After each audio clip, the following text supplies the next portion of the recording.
So, what's the plan?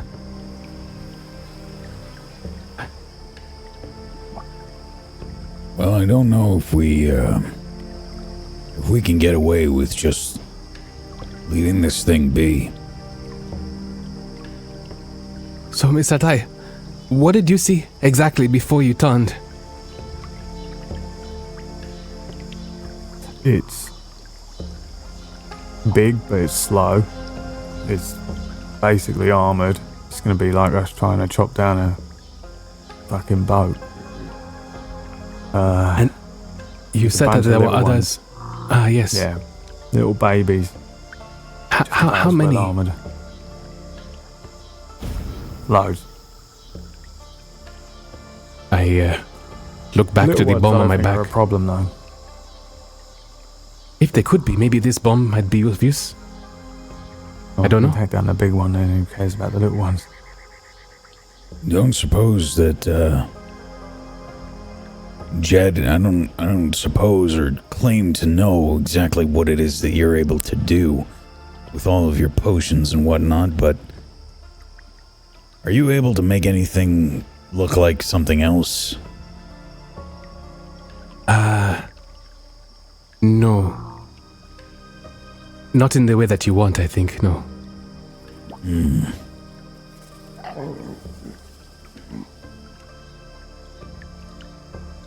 Can you explain? What do you want to see? Well, I was hoping we can make that gas look like something this basilisk might want to eat. I see. I mean, I start to ponder for a bit. I look at the board. I think maybe we can make it look like a person. No, that's out of my... Then make it look like it turns to stone or something. Might want to eat it. No, illusion is out of my wheelhouse for now.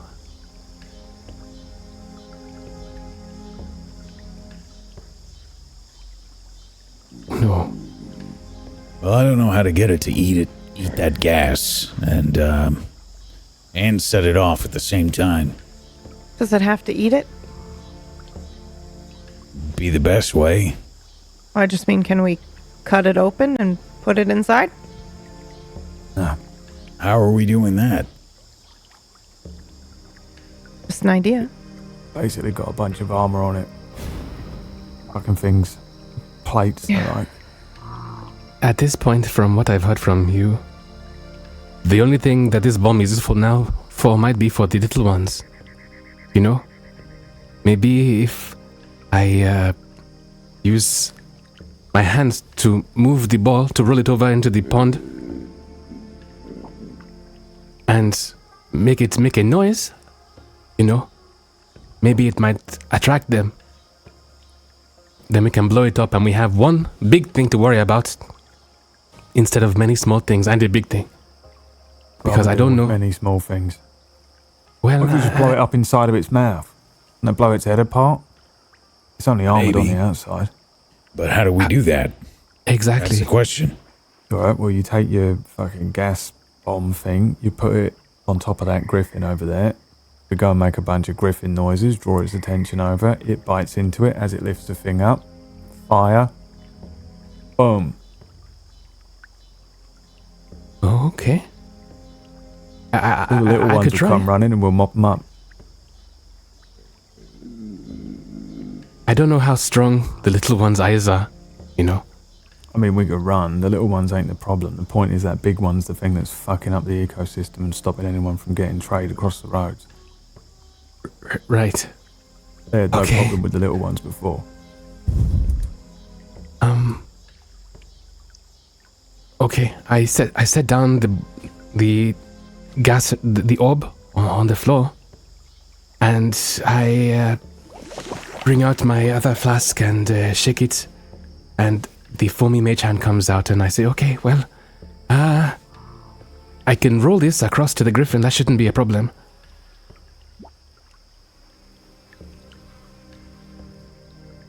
And I start to try and do it since that seems to, I mean, I wait, Well- I pause until they say something.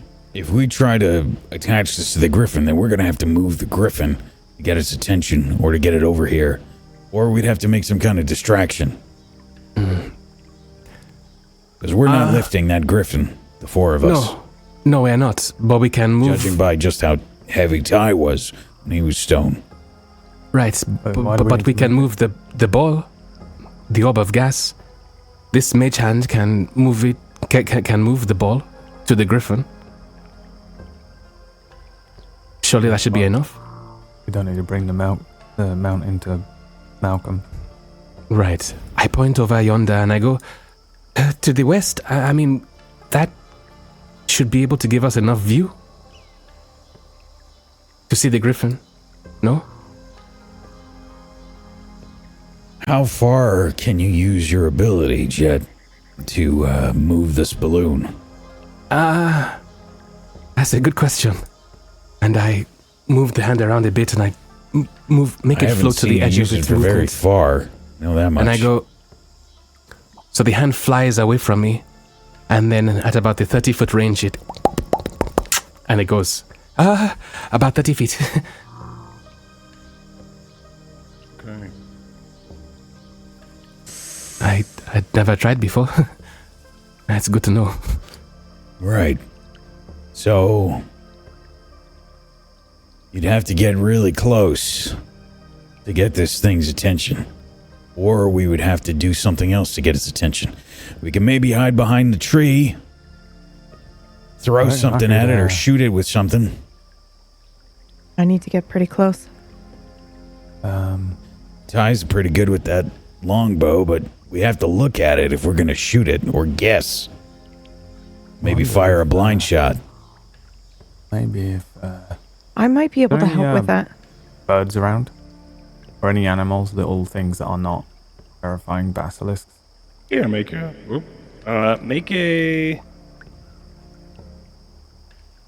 investigation. I turn to Vasha and I say, what do you mean by help?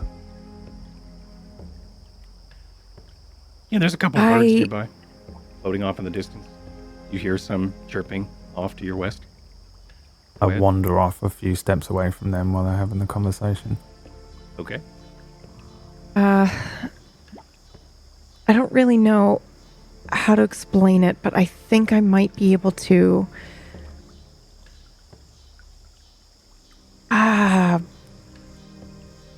do a blindfold? Do a blindfold. Yeah, so it can't see us. Oh. Okay. I'd have to, concentrate, but I'd have to get a lot closer, I think. I see. Okay. Well, we're working with something now. We can hide behind that tree. Ty can get in position to maybe fire a shot. Varsha can make this thing potentially blind. Yeah. I don't know if that'll stop it from doing what it does to us, though. Yeah, I don't know. There's a few trees to use as cover, Varsha. But I think we definitely want to avoid getting close to this thing and those little ones as possible. Whatever we do, we'll have to do something to get its attention. And if we do, we have to know where we're going to go if it's too much for us to deal with. Let's make a path of retreat. Maybe put something in the ground so we know where to run without looking up. Okay. Okay. What I'm going to do is I'm going to, facing away from them, I'm going to sort of head to the area over here. And I'm going to just say, there's a path up this way. We could go potentially this way. There's a little bit of some rocks and cliff. Might have difficulty getting up here, so this might be a good path of retreat over here.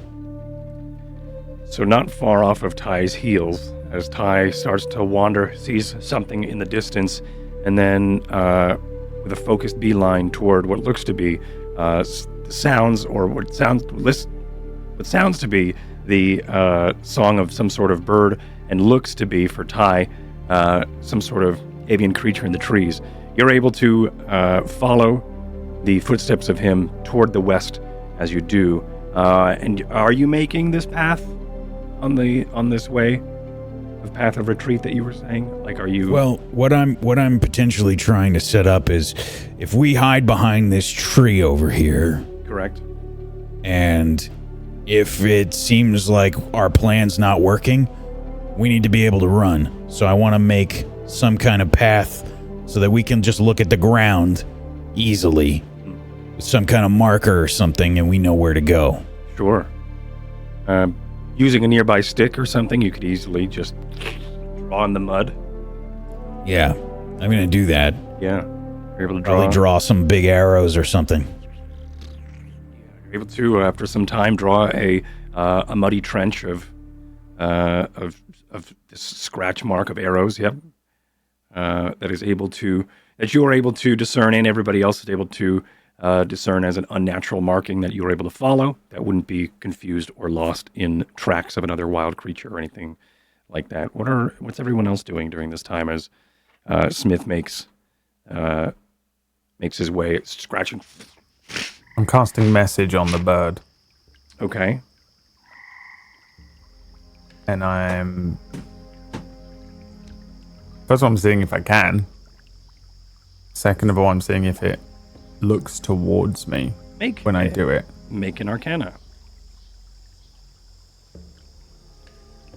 Boom. Oh, Nice. That is I mean, critical. That what? means- It's a bird, right? Yeah. is that Spellwind so his head explodes? Yeah. Yeah. No, it's positive. That would be positive. So a natural 20 in the world, or in the setting of Spellwind, invokes the Spellwinds. Natural 1 would invoke it in a way that would be negative for the scene, and also, especially during Arcana checks and spells like that. So in this case, you hear, or what are you sending towards this bird? I literally think it's just a load of gibberish, but I'm just kind of seeing if it responds to me. So I cast the spell towards the bird and just say, little bird, over here. You see me? There we go, little bird. See what it does. I think you see the creature with its. The bird seems to be a large blackbird. You would probably see it as a raven, just sort of, or a crow, something of the sort. As this crow sort of is just looking around, and then you chime into its head using message. The creature then, of course,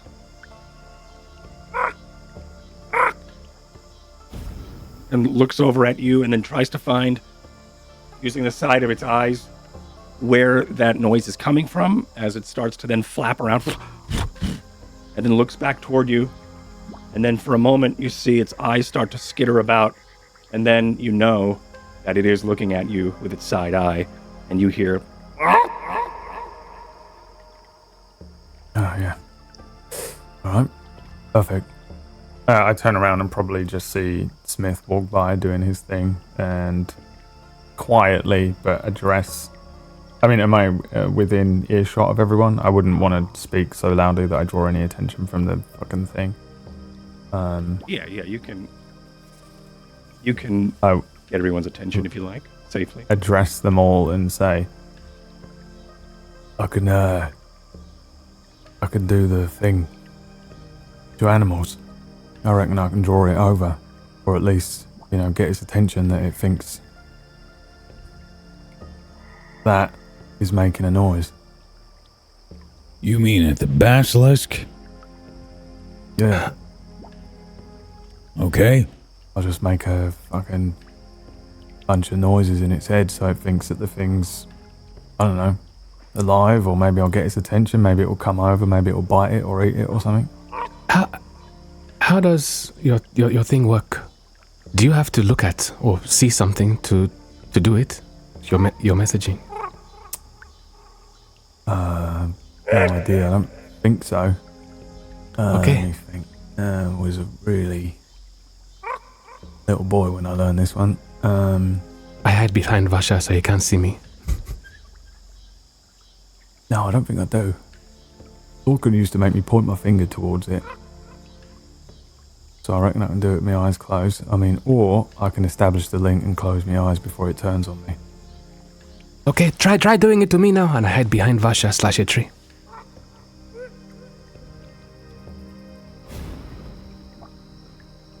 I close my eyes. Okay. And point my fingers towards where Varsha is, but aim the spell towards, I guess, what I can see of Jet, or, well, no, I wouldn't see anything, but where I understand Jet to have been, and cast the message spell. You hear me? Do I hear you? You are, just so I understand what's happening, you are pointing towards Varsha? I'm pointing towards Jet. Pointing towards Technically, the the spell direction. says you point your finger towards a creature within range and whisper a message. This was the first spell I ever learned when I was very young, when Lorcan was trying to groom me as a wizard. Of course, the first one he would teach you is walkie-talkie. Okay, great. Yeah. So it's become more like muscle memory, I think, at this point. Ty, like to be able to cast this spell.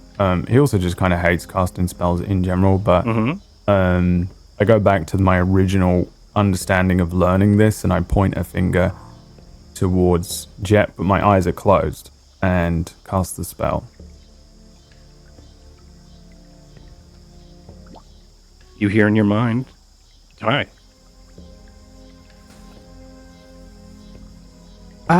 Yes.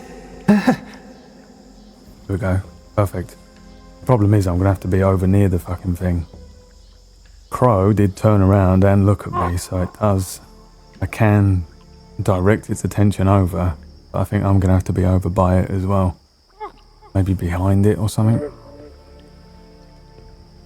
Okay. So I'm thinking I'm going to have to cast the message, and then I'm going to have to creep off pretty quick. And then you lot are going to have to deal with the whole it takes a bite and maybe igniting the thing. How are you igniting this? I was hoping maybe perhaps I could just light an arrow for you, and then I'm that. igniting it. You know how to make flaming arrows, yes? Yeah. I'm just thinking that's a lot to do. I'm going to have to sort of creep away, then light up an arrow, and then fire it at the thing once it takes a bite out of it. I turn to Vasha and I go, Miss Vasha, I seem to remember this one time we were fighting, and it seemed as if just before, I think it was Ty or Mr. Smith was about to land an attack. I swear they were about to miss, and I felt that presence. Was that you? You seemed to make it so that they were able to connect. Is that something you can do? I'm just trying to rack my mind around something right now. I don't see why I would be able to. Okay. All right. I mean, that's...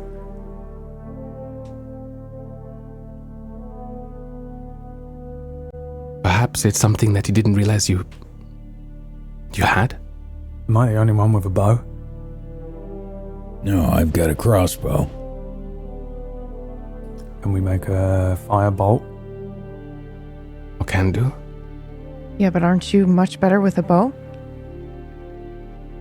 I'm not bad. Well, I'm not saying you're I'll bad, take the but I'm first just saying, like... shot. But I was just wondering, would it be possible to... They blindfold on Mr. Tai, guide him so that he can make the shot easier? Is that possible? What? Crossbow probably only reach about 80 feet. So, Right. Should I be have able to to Get hit it. off. I have to get about that close anyway. I Yeah, can get well, off the- 2 arrows pretty fucking quick. Well, if we're hiding behind a tree over here, and I point to the nearby tree, we're hiding behind the tree over here, and we put the balloon here on this statue. Then I won't have to fire it that far to ignite it. Shouldn't be too hard. Yeah. I'm just thinking that if all of us fire something, there's a higher chance of us actually hitting since we're all going to be fucking blindfolded. I We looked can to my... let Ty focus on keeping that thing's attention. I see. I looked at my pouch and I don't have my firebolt anymore. I destroyed it. So I'm useless unless I use my crossbow. Crossbow, it doesn't matter. You're not useless. Okay. As long as Okay. every single one of us fires off something, Okay. one of us has got it. I got a tinder You only need box. I one mean, to I hit. can just light the bolt. That's not really a problem. Well, let's just make up. Just get Take some scraps. wrappings from a torch. Soaked in, it's soaked in some flammable liquid anyway. So, Right, let's make just up a few wrap a bolts bolt. then. yeah. Make me a few arrows. I can light One of up us has things. got to hit. And if we don't, I say we run, by the way. Okay. Jed, you already saved Ty's life today. Okay. You did that. We did that. We did. You thought of it, and you did it. Yeah, you're invaluable. We've each got I our might- strengths. I might have a way to easily light things if you want. You know, the arrows, for when the time comes. Yeah. Well, we'll place them by our feet. Okay. I need to be near. But, sure. One of you's going to need to hold the arrows for me, because I'm going to have to sneak back. Unless you think... I kind of size up the distance between the tree and the griffin thing. Oh, maybe I can get away with it from behind here. As soon as it comes over, it eats the thing, we fire a bunch of these arrows up, and then run.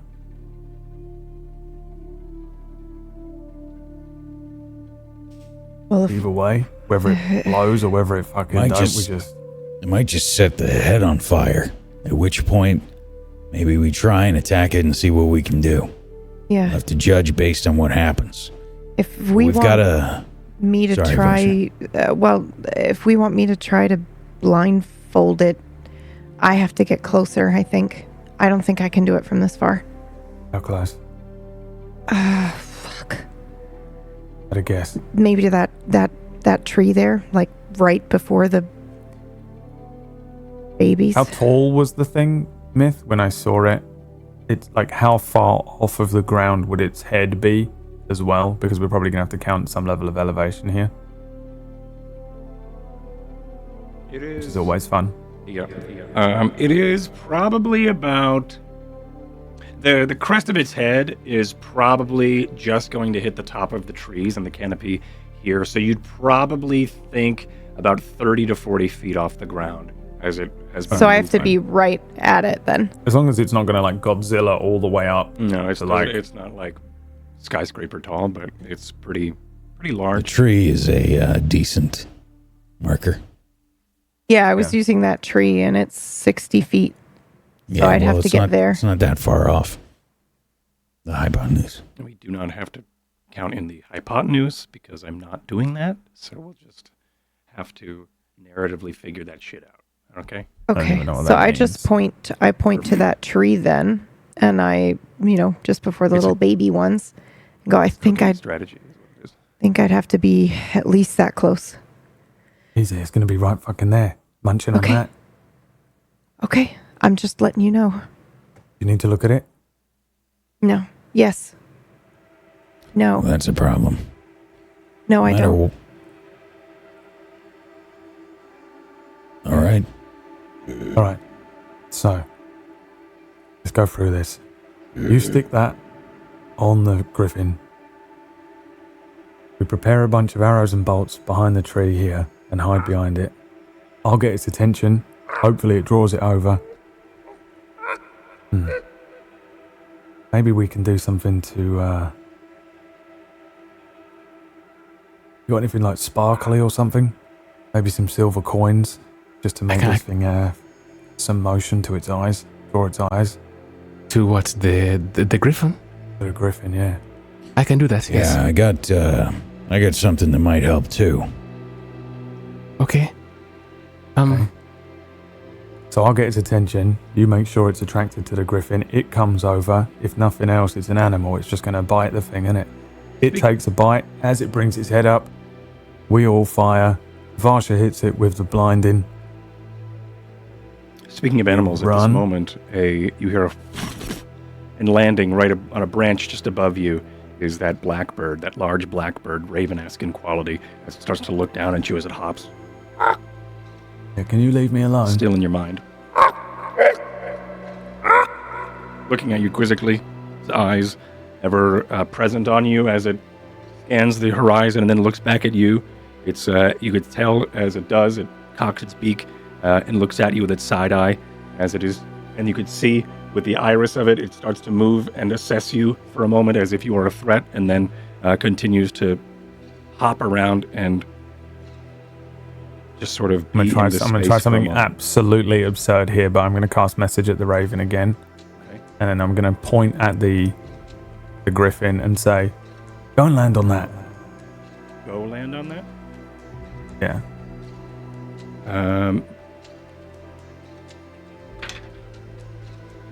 The raven then turns, looks toward that direction,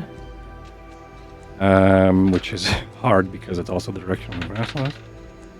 And I think you see, as it goes and turns and looks, it starts to turn to stone in the tree, perched, eye focused, and now there's a statue of a small or a large crow-type blackbird in the tree. Any movement from the big thing? No Do we hear from the movement? big thing. Okay, I thought maybe it was coming for the fucking raven and we were going to have to go now. I turn to Mr. Smith and I say, I can do something about the griffin's eyes. How close do you need to be, because I can do it? Do something about the what now? Mr. Tai wants me to make the griffin's eyes twinkle as if they are alive. Ah, right. I can do that. Griffin, From here. not the bird. I can do it too. From here. Yeah, I can do it from about 60 feet or so away. Oh, okay. All right. But I'm gonna be focused on lighting that balloon on fire. If that's something you want to do, then that's fine. Varsha, from what Ty was suggesting, maybe we don't need to use your spell or ability there until it gets closer. So maybe we don't have to send you out ahead. Okay. Let me... It's just dangerous is all. Okay. It's going to be dangerous no matter what. Yeah. I'd rather we know where we're going. We know where we put our feet down. I've drawn some arrows in the dirt over there so we can quickly retreat without having to keep too much of an eye up and maybe look out of the corner of our eye and see this thing and turn to stone. Okay. Okay. So we got a path of retreat if we have to run.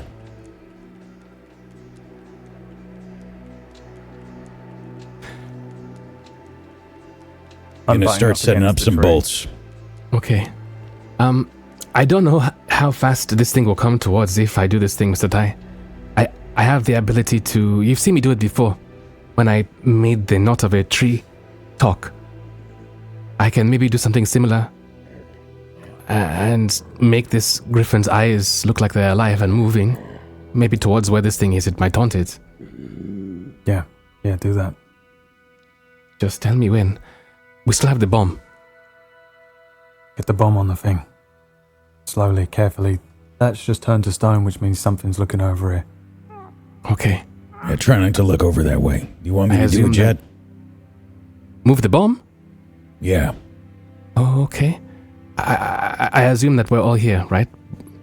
On the map. I didn't move my token before.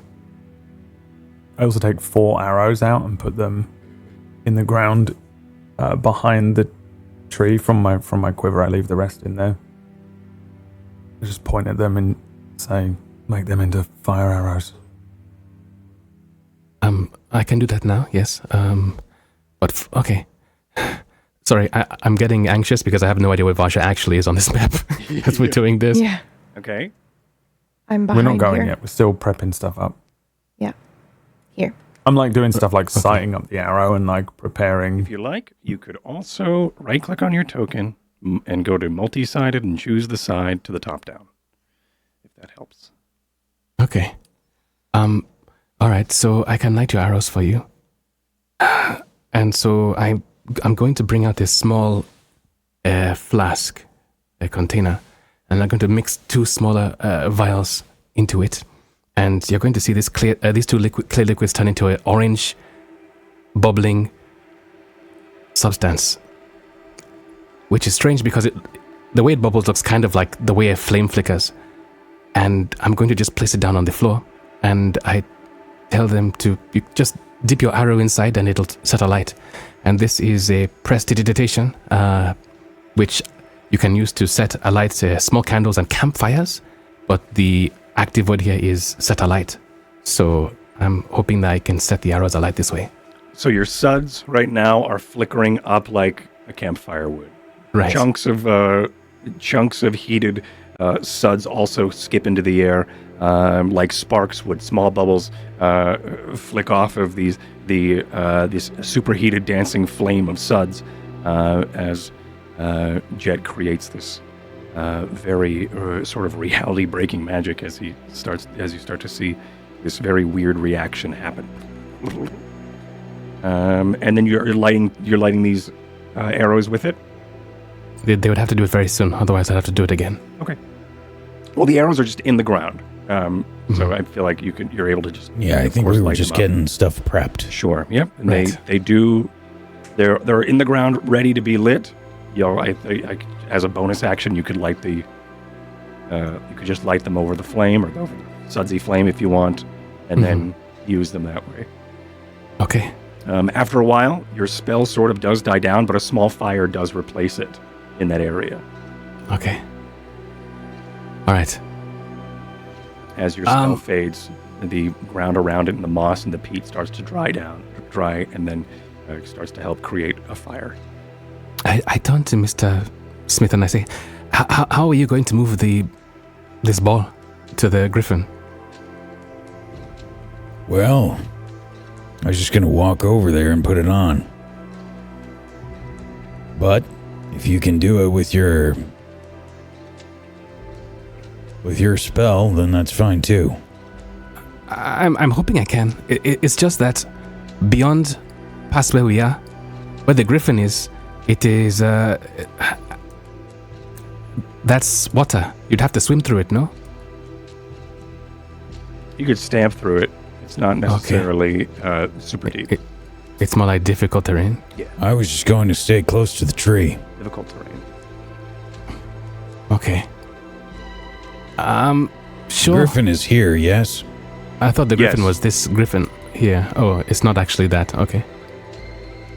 I'm sorry. The griffin. Is that it? I didn't know what There's an it actual was. griffin on the map. I thought that was what it was. Oh, where's the Oh, actual right. griffin on the map? Where's that? Oh, sorry. I'm just Where did I blind. put that? All right. It looked like a griffin, but it's actually just a statue. That Perfect. looks like I zoomed in real close, and it's actually a person. Okay. Yeah, let's just call this one the griffin. Right in the middle of the map. All right. There. Still close. Changes quite a bit. Which one did you think was the griffin? I thought this was this the griffin, one. but I also thought it this. was this whole time. Oh, okay. Well, Did you in all that think case, it was then- that one? Because we can change. I don't want to screw the plans up completely. Right. I think they all thought it was this, so I I'll thought it yes was and this one, which is why I didn't think I had to sneak away. But I don't mind either way. I will Well- roll for it. How about that? Make it I easy. still have my... Evens, it's north. Evens, it's this Stealth. one. Here you go. All right, it'll be this one. Okay, perfect. Okay, you can move it then if you want. Just use the mirrors I gave you, I guess. I'm going to use my shield. Okay. And, yeah, I'm just going to kind of move around the tree here and stare at the ground and my shield to get my bearings. Move around like this. Mm-hmm. I am still in my infiltrator mode of my armor. So I still have my dampening field up. Which sort of muffles my heavy armor. Mm-hmm. And negates my disadvantage on stealth checks. But I'm going to move to there and try and get that balloon set up on the Griffin. Okay. As you take this squared leather inflatable or inflated with natural gases like this leather bladder, and you kind of wrestle it around this tree, your armor does sink into the mud. The armor usually makes a lot of noise, but in this case it doesn't. But also the soft ground under your feet does help absorb a lot of the acoustics that would rattle and shake on your footsteps. So you're able to sneak a little bit easier, as slower, but you do with the subtle, spongy ground, only making the hissing noise of the suction as your footsteps do make it around toward this unfortunate griffin. Bladder in hand, or at least this large balloon in hand. Explosive, for the term. Explosive in hand. I'm going to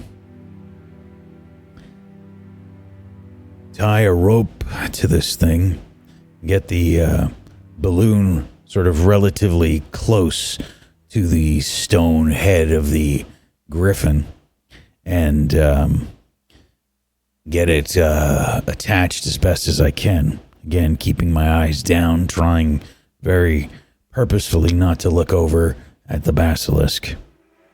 Okay. Go ahead. Make me a survival as you start lashing and you start... Sleight of hand? Yeah. Survival was for also Signal. trying not Oh, to no. like get distracted by the surroundings and also like under pressure. But sleight of hand I can also do as well. 17. With a 17, yeah, you're able to pretty quickly lash the balloon how you'd like. Yeah, it's pretty simple. I don't want it to be super tight here. I just kind of want it to stay close to the griffin. And if this thing bites into it, maybe have a release and go into its mouth. So relatively straightforward kind of knot here. It's simple. Yeah, and then I'm going to just make my way back around the tree. Yeah. All right. Easy. It's secure. For now. You think you can hit that thing without seeing it, Ty? I point at the 4 flaming arrows and say, I'm going to fire all 4 of them at once. Right. Can you count it out? Count. Like, can you step out? Count how many steps you need to take to have a perfect aim? That's actually what I've been doing. Okay. I've been standing behind the tree, turning and aiming up, and practicing that Okay, just with and getting the bow. ready. Okay. All right. Yeah. Did Also, you- my plan is we're going to be blindfolded, right? We can't look at its eyes, but we can see the rest of its body. Yeah. So I can see through the bottom of the blindfold to Yeah. gauge where its head will be, but obviously that would still be disadvantage. Ty, do you have a blindfold Right. on right now? No, we have them like on us though, right? I Yeah, think he I has remember it last week we had in the them last- prepared Yeah, to pull we up made straight away. blindfolds, yeah. Okay. Yeah. Did you want me to make its eyes flicker now? Are we going? We're all One set last otherwise. thing. The fire. How big is this fire? Is the thing going to get distracted by this little fire, or is it? It's a very small fire. I can turn it out in And a... it's behind the tree, right? Yeah, Mhm. behind the tree. Okay, that was the last thing I was looking at. In which case, yeah, I put the bow over the shoulder. I double check the exact location of the arrows. I pull my blindfold up and Over your say eyes. over my eyes and say, "All right, blindfold's up." As you do, Ty, for a moment, you put the blindfold up, and you hear in your mind, and your eyes, the blurry black coverage starts to focus, and as you do, you start to see a static image of what the raven saw before it petrified.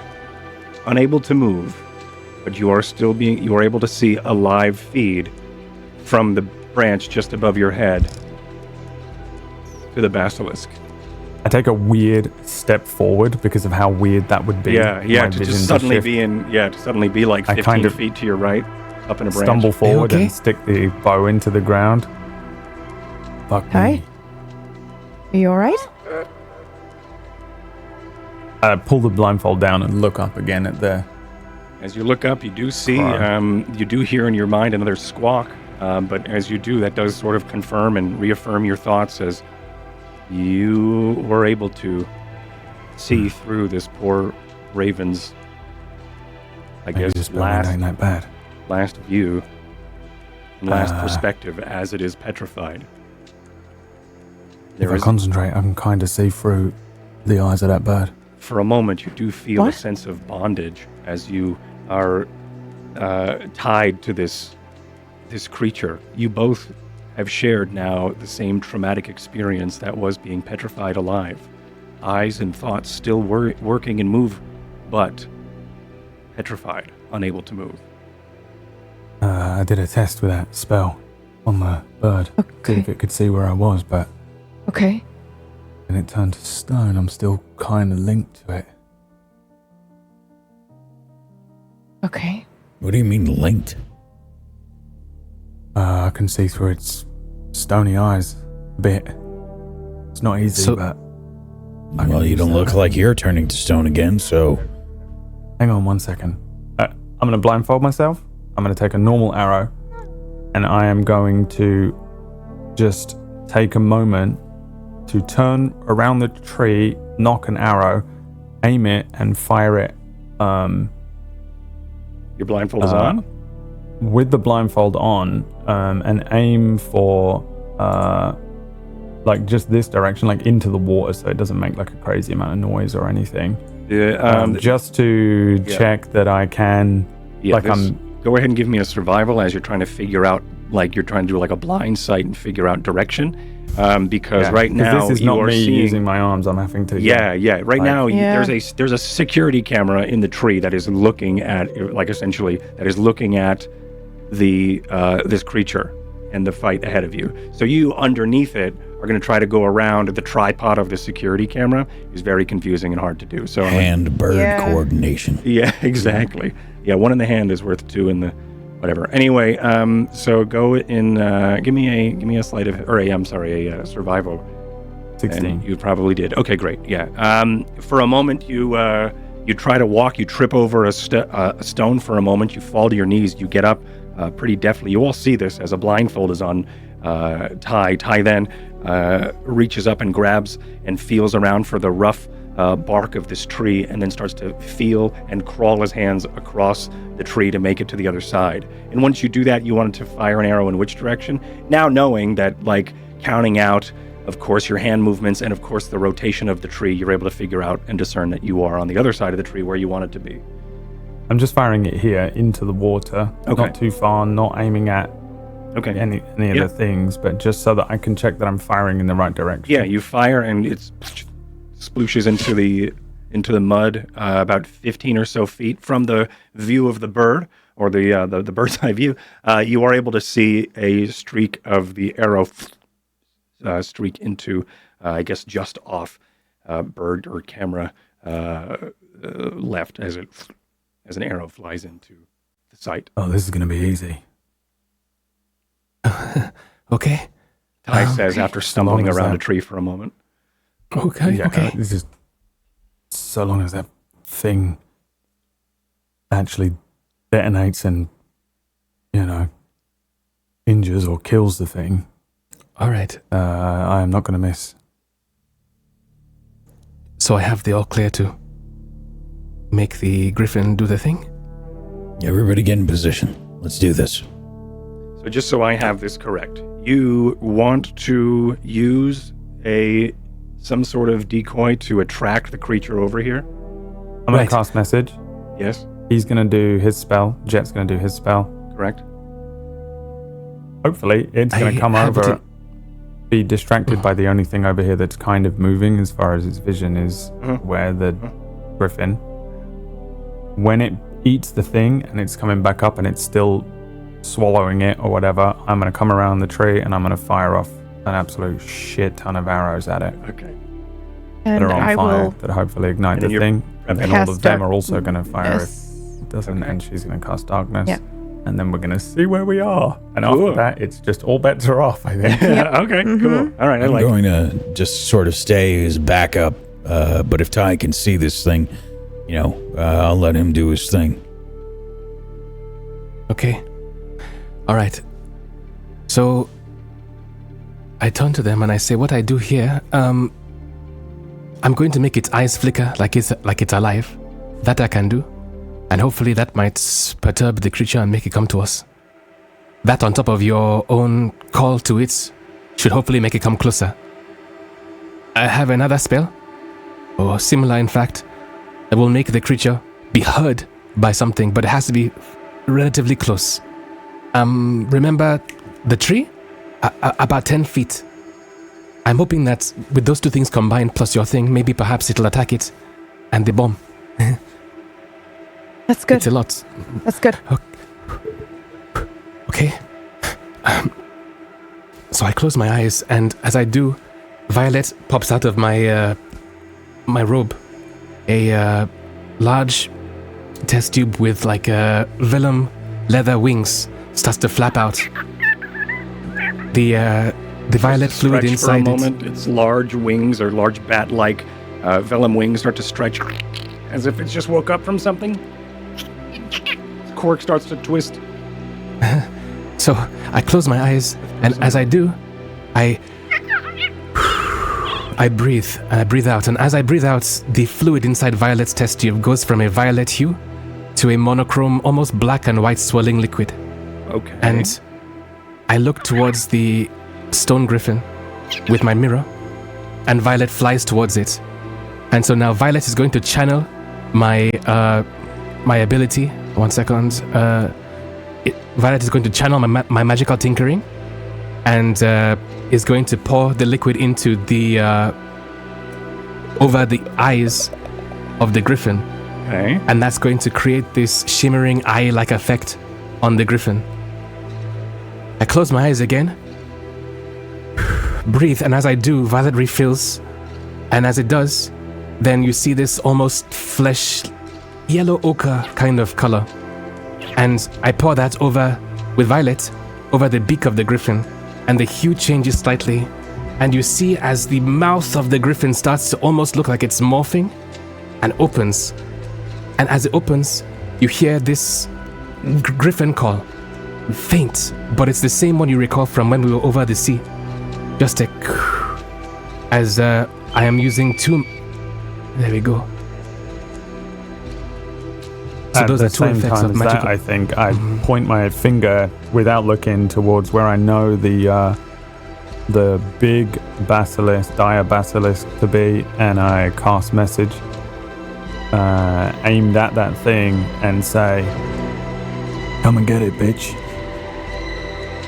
Okay. Dinner's up." I would like to have two Arcana checks, one from Jet and one from Ty. Okay. Okay. Oh. Ty with a 4. Not a 1, though. Not a 1. Not a 1. Not a Okay. Arcana. Go. Okay. 15. And a 15. Okay, great. So as you cast this, what are you casting? What is the cocktail of spells that you have just created, Jet, as you are casting these spells? What are they? Two separate permutations of magical tinkering. Sweet. Okay, cool. Channeled through my violets, so I don't have to touch it myself. Badass. Because as a homunculus, you can use it as a toolkit, I believe, and a spell focus. So sweet. All right. So what happens is exactly like you described, but from the view of the basilisk. I think also, Ty, you may see this, of course, from the view of the bird. Ty, I would assume in this moment, is probably giving a play-by-play in a subtle whisper because he can actually watch this in real time. But Ty does say something. God, that's so cool. Sorry. Something along these lines. The creature, the matriarch, as it's been known in Aftoki, does sort of lift its stomach up as if it's lifting its belly up into a crawl. It's on the move.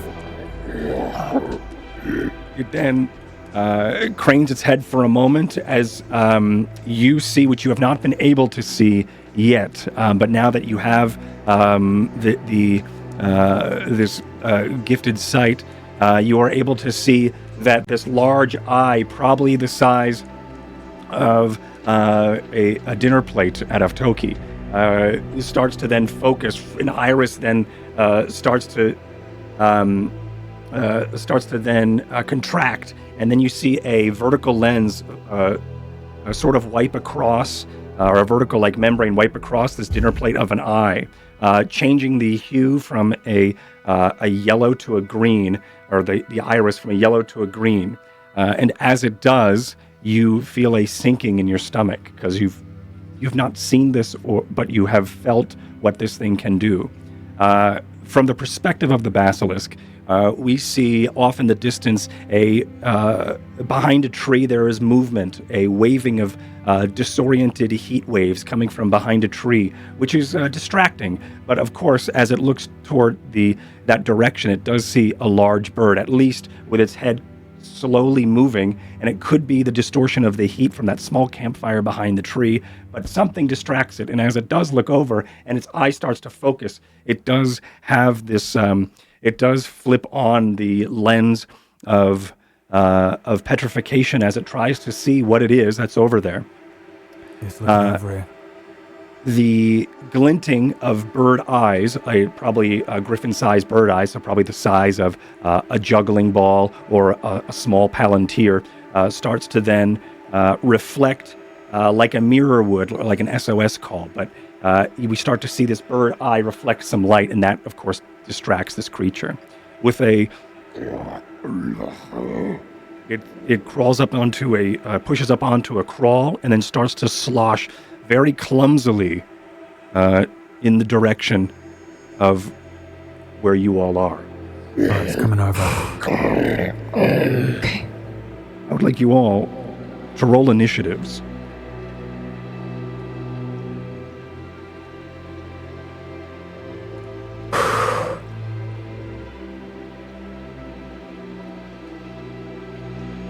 Uh, 16. 4. Okay, hold on. Battle music.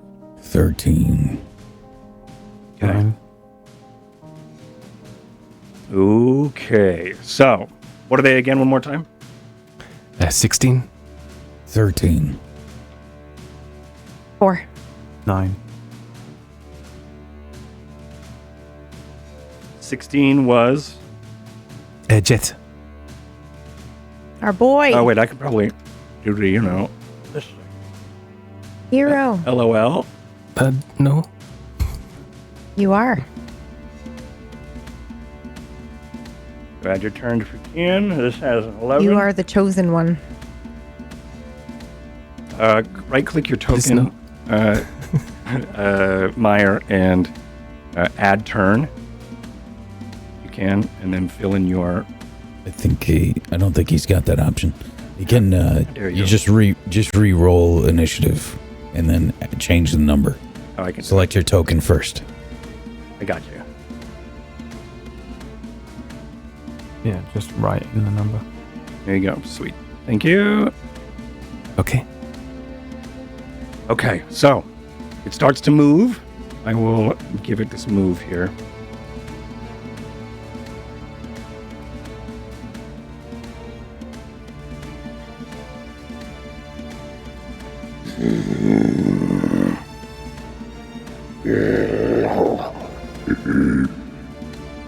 Jet, it's your turn. Are you doing anything? I'm going to hold my action, and once maybe perhaps a meaty monster comes, close enough as to the griffin, I'm going to use fairy fire. So you see me bring out a purple vial, and I'm shaking it, and then just before you can see it gets too foamy, I stop, just so the cork doesn't pop off, and I'm just holding my tongue. Okay. So again, the parameter is for when it gets to the bomb. You got it. Smith, it's your turn. Are you doing anything, Smith? I'm doing I'm on backup duty right now.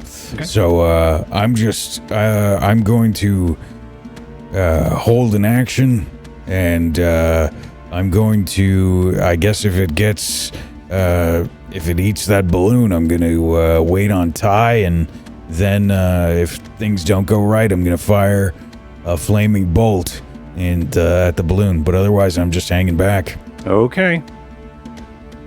This thing gets to move again.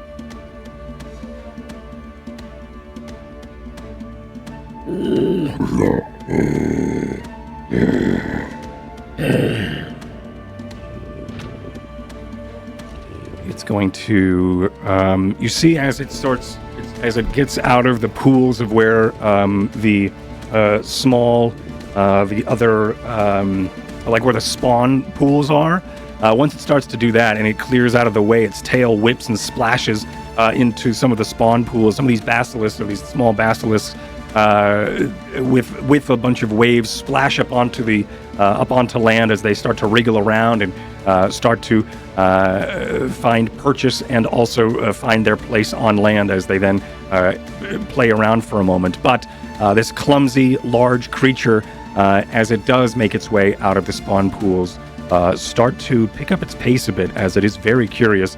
It's going to double move here. But it's going to move in this pattern. Am I this right? I am. Okay, it's going to move. Oh, I can't do that. Excuse me. It's so big I can't see it on my screen. That's what she said. That's what I was going to say. All right, and then it's going to move to here. And Didn't even clock that. Well done. Got by PB. So it is now, Ty, your turn. Anything that you are doing as it approaches?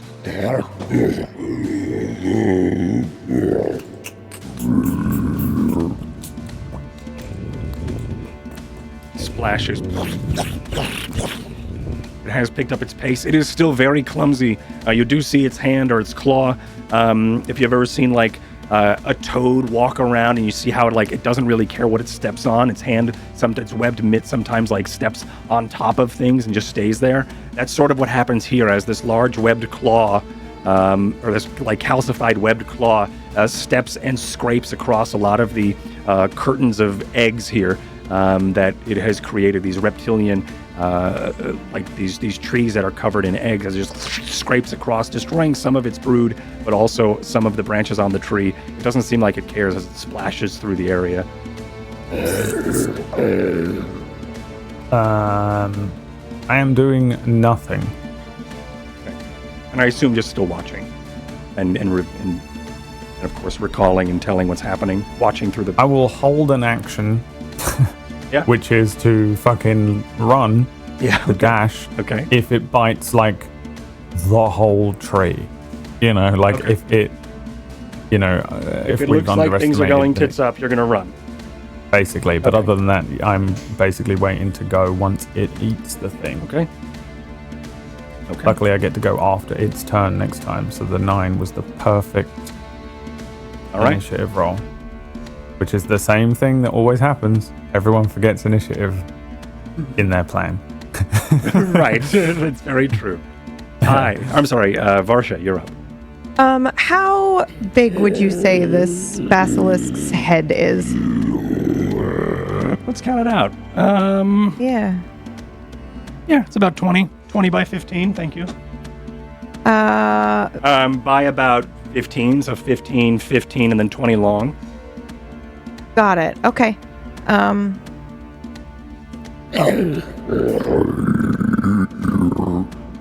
Am I able to, from the bottom of my blindfold, see through this webbing here?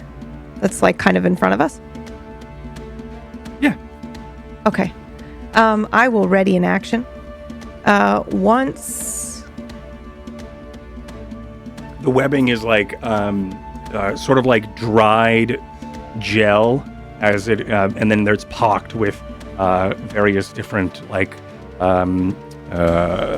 palantir size Yeah. eggs. So you're kind of looking through a gelled Ugh. boba. Okay. I just whisper, I think I can do this now, but I don't want to do it now, right? You want me to wait until it's swallowed it.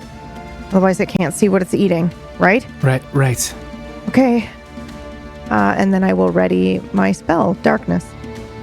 And I would like to do it after Ty has fired his arrows. Otherwise, Ty won't be able to see either. And Okay. I'm aiming for, because I don't want to look it in the eyes, but my darkness goes 15 feet from an area. So as soon as I see its mouth, basically, I want to cast like right on top of its snout so that it blinds that. Yeah. Okay. Yeah. Back to the top of the round, Jet. Okay, I am still holding my action to do the fairy fire if and when the bomb goes off. Okay. Smith. Yeah. Yeah, I'm doing the same. Okay. Oh. Yeah. All right. Oh, yeah. Yeah. Smith is I the burst Kool-Aid through man. the tree. Yeah, Boost exactly. through the tree. Yeah. Okay. So.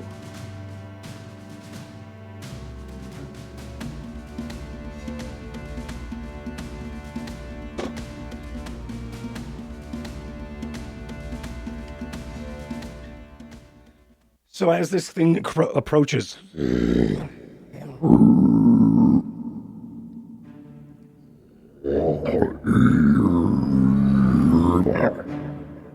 you hear the echoes ringing off of the mountains nearby, reminding you that you are in the chasm that has been blocked off by this creature for who knows how long. It has been screwing up the economy and the ecology of this of the lands of Eftoki.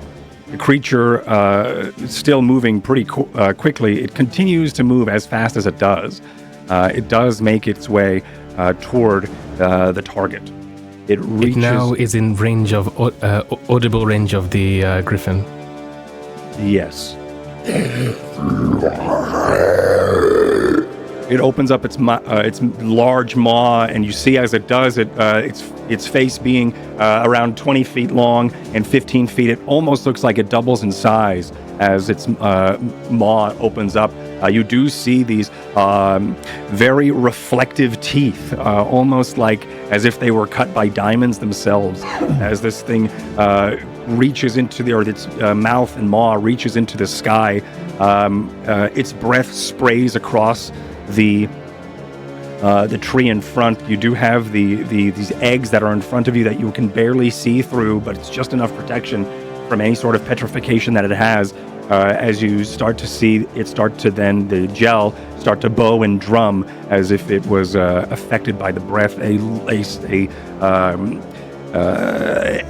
a smell of rot and bog rot as it sprays a very humid breath across the trees as the mouth crunches down onto the target, being this griffin that we have reanimated into something as this decoy. As it does, we are going to cut to break, and I will see you all in a couple of minutes, and we will check in on how this is all going to go in just a few moments. Be right back, everybody, and we will start up this combat. I know we have just been dragging it from weeks, but it's going to happen. Things are going to happen, and we'll see you all in a few. Everyone, be well. A lover will soon curse. A dragon will gather her family. Okay, and we are back. So, where we just left off was this large creature, large dire basilisk known as the matriarch, rears its head back as it falls for a trap set by our heroes as they make their as it makes its way over toward a tree covered in a slime that only could be the eggs of this large creature. That rears back its head. Large gaping maw comes down and then chomps over this large statuette of a griffin.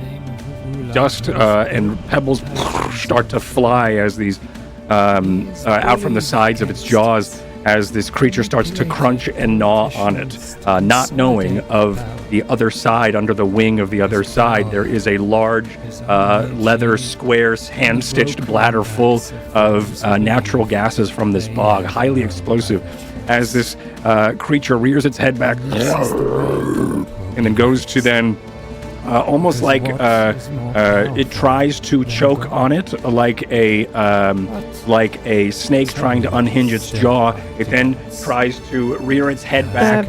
I'm so for a sorry, moment. Miss. The trailers are still playing in the background. Oh my gosh! Why would they do that? Thank you so much. Mm-hmm. Actually, I know exactly where that is. La la la la la la la. Here we go. La la la la la la la la La la la la la la la. Is this still happening? What's going on? Okay, it should have fixed.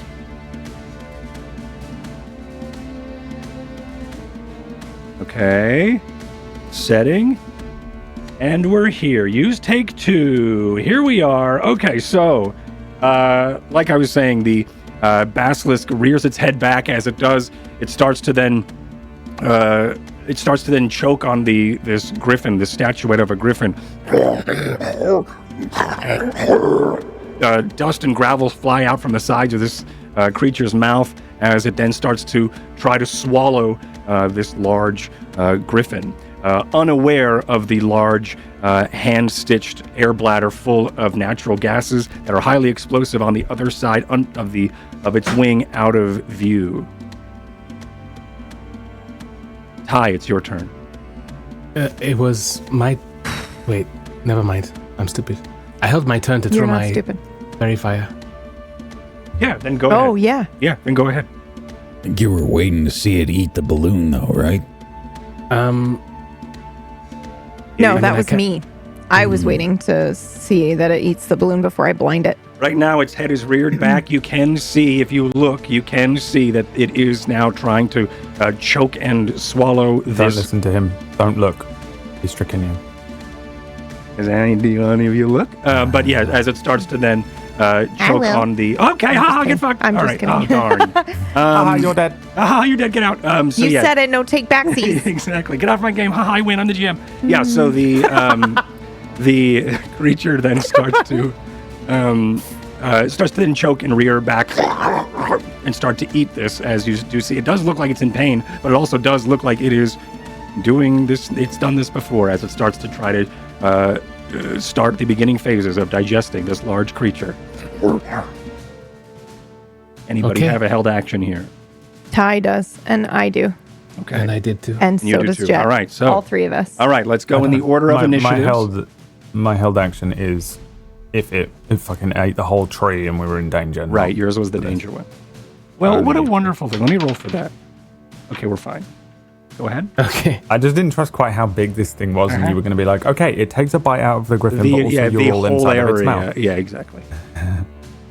Okay. Okay.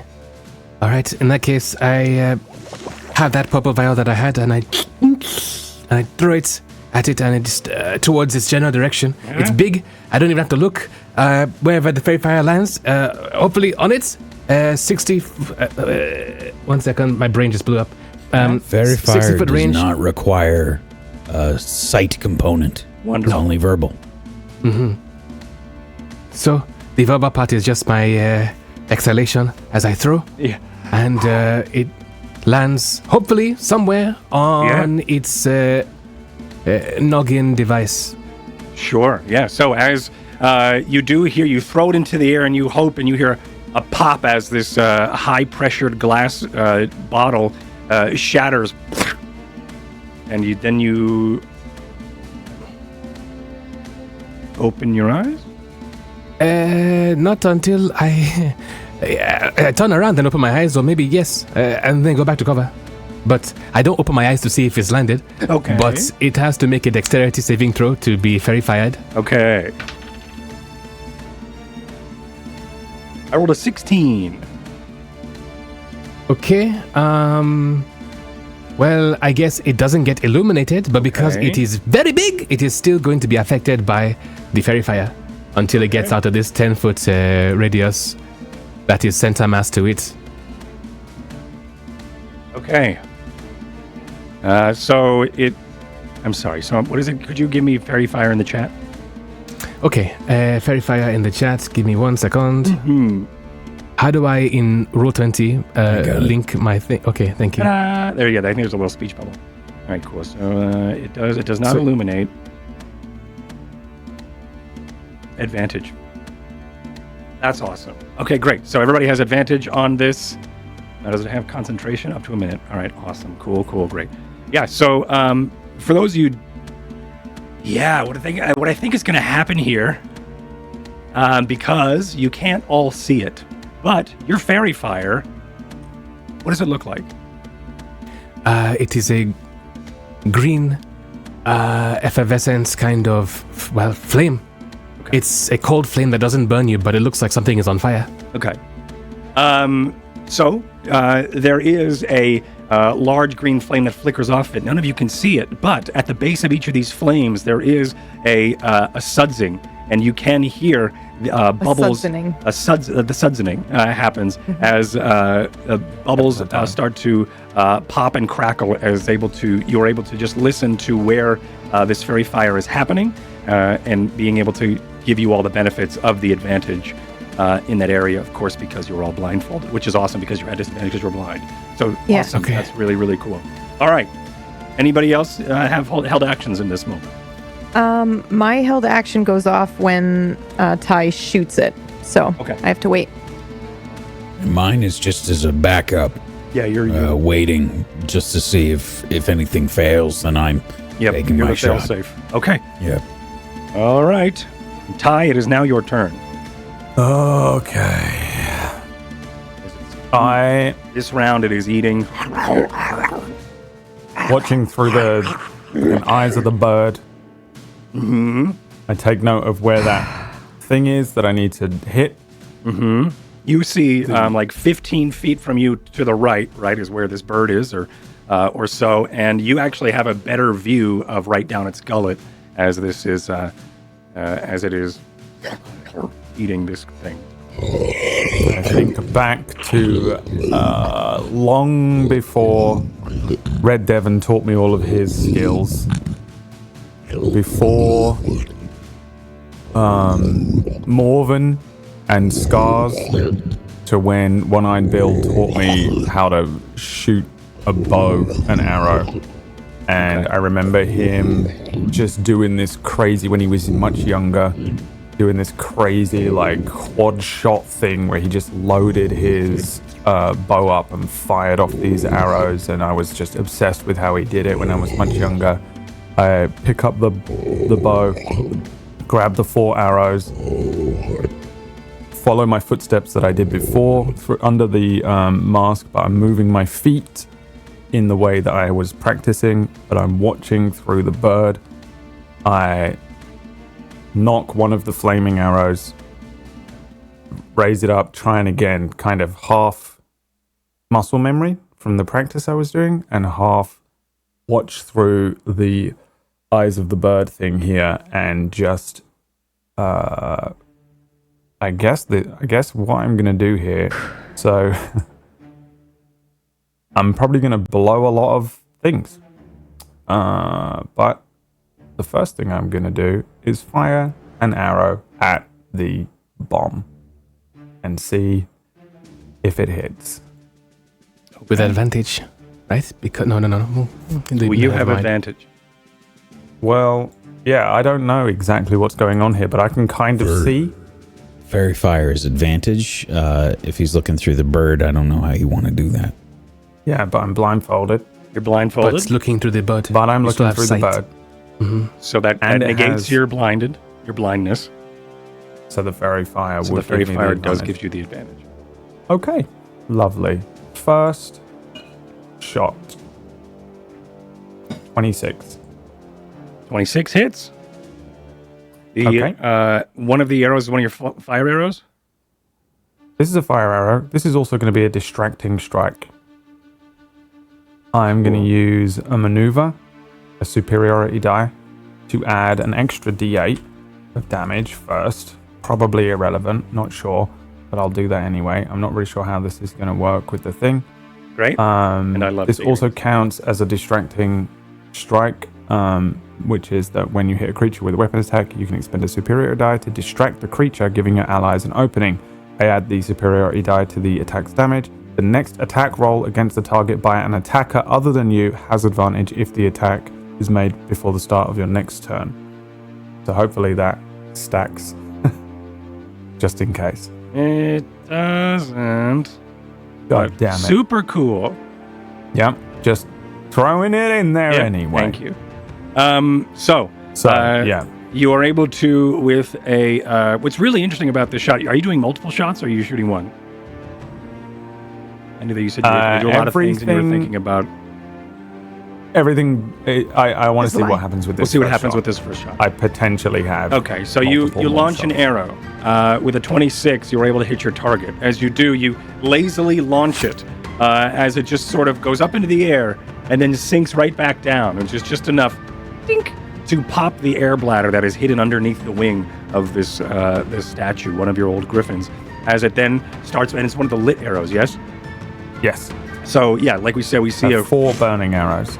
As a small, low hiss of flame launches into the air and arcs around and into the gullet of this creature. For a moment, you hear a burst, and then a large pop. Let's see how you do with spicy food, you dire cunt. I say. A large... yes. I had to process all of that.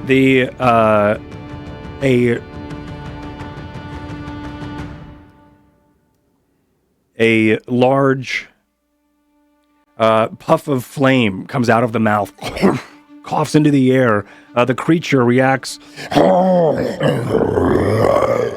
in pain as it reels back. It starts to then shuffle its 8 legs and sloshes through the bog about 20 or so feet, backing into the tree that was behind it.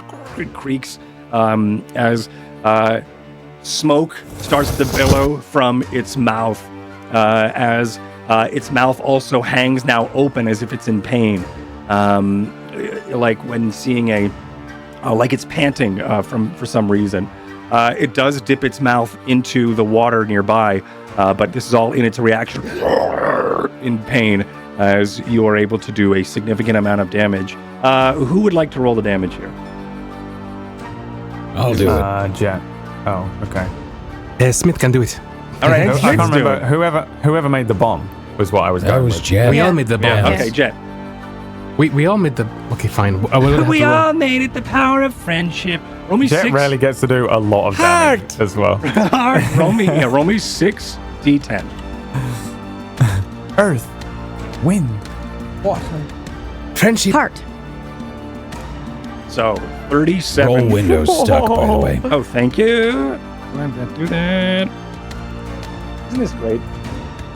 Okay. So, it's because I minimized it while fixing something. Yeah. So 37 damage as this creature coughs and chokes on a bomb that you all created.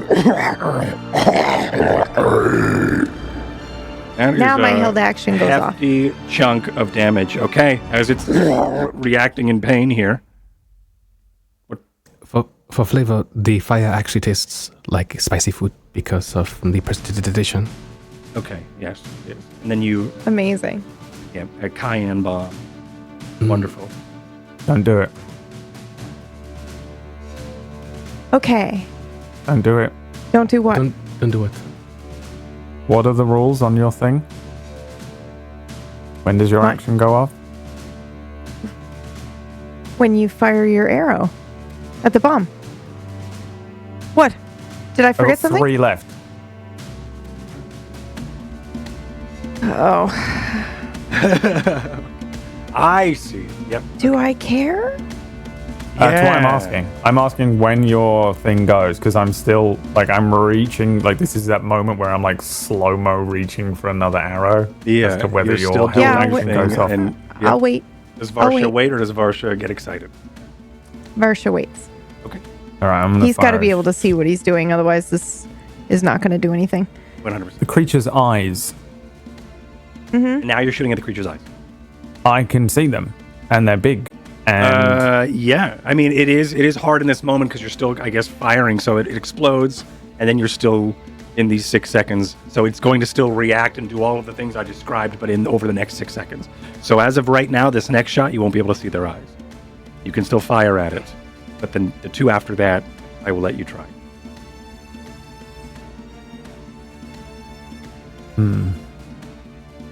it's like rearing back. How does its underside look? Soft or the same as its scales? Soft. Yeah, Alright, I was just thinking that, can I just run up and stab it in its underjaw? I'm going to fire another arrow into its Yep. So belly. much like an alligator, so it is soft under the jaw. Yeah. Okay. Yeah.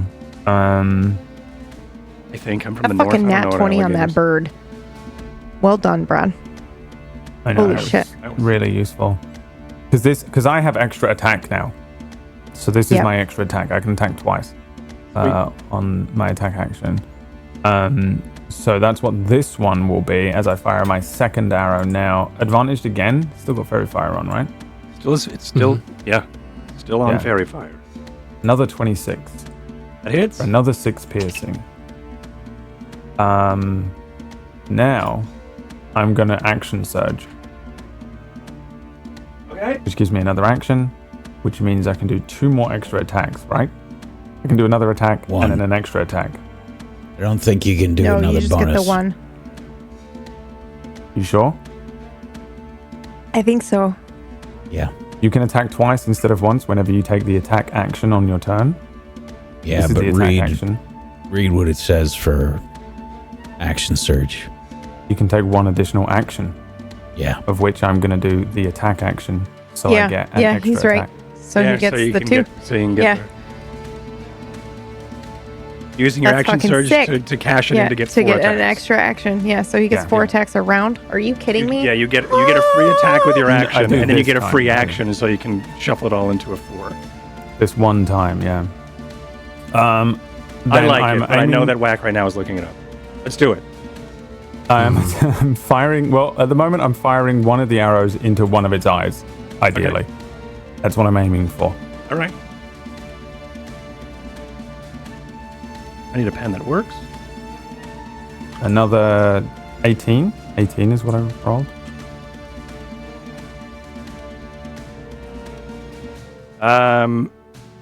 Yeah, you're able to. This is after one of the eyes. Yes. then roll with disadvantage No. as you're doing a called shot, or don't. Okay, you hit it in one of the eyes. It sails through the air. You are able to expend your, what is that thing? I call it Neo Move, but Neo move. it's called Restore Balance. Restore balance. Okay, as you're able to deny one of my. All right, cool. So yeah, you go ahead and you fire. This thing launches right into one of the creature's eyes. Yeah. Another superiority die for another distracting strike. And I think Jet For an saying extra 5 something damage made a difference to the there. eye. For me, anyway. Wow. Jesus. It's blind in one eye now, right? I have no idea. I've dealt 11 damage to the eye, and it has an arrow in its eye. I'm curious about what this eye does look like before I fire my next arrow. Yeah, so the eye that you can see through your bird's eye view, I'll never get old. That's never going to get old. You do see that it is. I think I said it was yellow, and then the lens swaps over to a green. Right now, it has been in this like green mode, and you were able to fire your arrow into its left eye there. So. So it will have something on its left eye, just like our favorite Spice Girl. Okay, and now it has an arrow coming out of its eye socket, and it does look like the lens is stuck closed, and the other eye. As like you sort of blink to get to tear your eyes and such when something has damaged it. The creature does start to blink rapidly with its actual natural eyes, as well as with its the petrification shutters. And but this left one isn't able to shutter back to regular, so it's stuck on that green side, and this one starts to then flicker and fluctuate between green and yellow. But this one is stuck on petrification, but also can't quite blink properly because there's an arrow sticking. I fire at the other eye. Okay. Not advantage? This one will. This one is with no advantage. 10. Wait, hold on. I've got to think of all the advantages and things that are canceling each other out. You have disadvantage because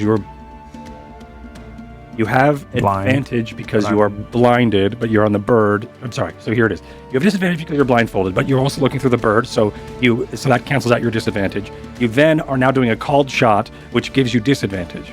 But then there's fairy fire, so you have a regular shot. Okay, great. Wow. Yep. Holy shit. All right, so a 10 does not hit. It actually, while it's closing its eyes, it does close its eyes for a moment, and right off of the calcified brow, the arrow just bounces off of some of the rocky spines that are in and around its head. Anything I love else? that song.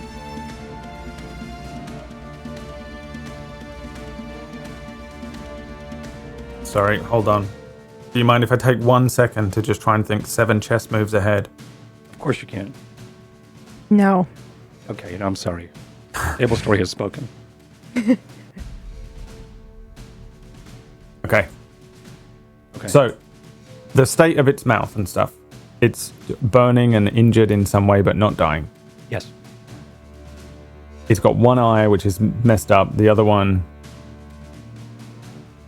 The other one is, I mean, it's still blinking in, in panic in this turn, but it was able to, while it was closing its eye in panic, you just missed the eye. It bounced off of its natural armor. Is that a panic gear? I'm going to do some mad shit. Okay, I like this. I'm going to shout to the others. I can see it, so I'm going to shout back to you what to do. And then I just run. So I kind of moved a little, so I've got about 20 feet left. So I'm just going to run this way, and I'm kind of waving my bow above me to try and draw the attention of the working eye of the thing. Oh my gosh. Okay. Have all your arrows gone? No. Didn't you Flaming have arrows, 3? yeah. Yeah, the flaming arrows. I fired 4 arrows in that turn, though. Now And I'm trying to draw it over to me, Yes, and I I'm understand this. But gonna it start shouting ate at you its lot. thing, right? Its mouth think- is all messed up. Yeah. I think my held action now goes off. Oh, all I'm yeah. saying. Your Yeah. whole thing has gone. Yeah. Yeah. And I'm running away Just and been trying to draw waiting. it. Yeah, Making Sorry. sure you done your shit. Okay. Uh-huh. Wow. Okay. Yeah. Get with Oh, it. okay. No, I'm kidding. Okay. Yeah, Brad. Yeah, God damn it. I'll taking do all of that forever. myth. Let them all die. Control Okay. Z. Yes, I will cast darkness, please. Yes. On his eyeball. Well, or his snout. Because I can't look at his eyes. Or her eyes. Okay. Magical darkness spreads from the point you choose. So you're going for the snout.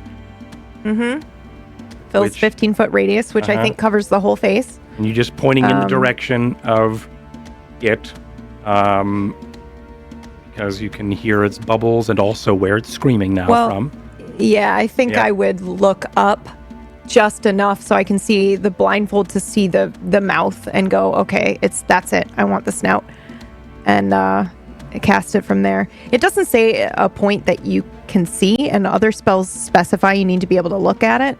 But I can't imagine that you wouldn't, I can't just say like on his eye or snout or whatever. Right. So I think I'd have to like look at least a little bit.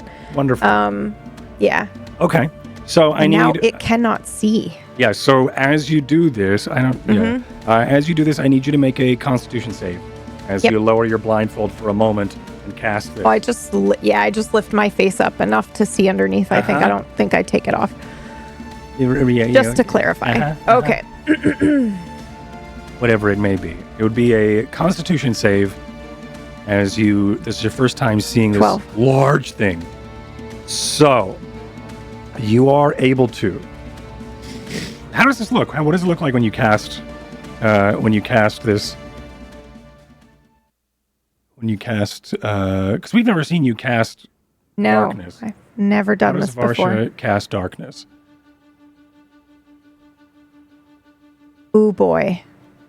I'm trying to think of an instance where we have seen something like this. And the only thing I can think of, honestly, is the storm. So I think it looks like a spell storm, but dark and cloudy instead of purple and like the wind. I think it just looks like a hurricane that is smoky and dark and black. So Yeah. I think as you close your eyes, you lift up for a moment to see underneath Yeah. the blindfold. You start to swirl your hands Yeah. in this Yeah, I do a motion, and gesture, as you for do, winds start to then spiral, and as they do, an inky blackness then starts to creep out through. Could I get an Arcana check as well? Starts to creep out into reality as it starts to spin and spiral. 13. As it does, crackles of these this arcane lightning that you have not seen since the arcane storm which you were all in days ago that brought you to this continent, or at least this part of the continent. As lightning starts to crackle across reality, it does leave little sparks and motes that remind you of the stars above as the darkness starts to then envelop the area of where you called. It is 30 feet? 15 feet. 15. Okay. As you're able to cast darkness on the creature's snout. I have a darkness somewhere. I promise. Do this.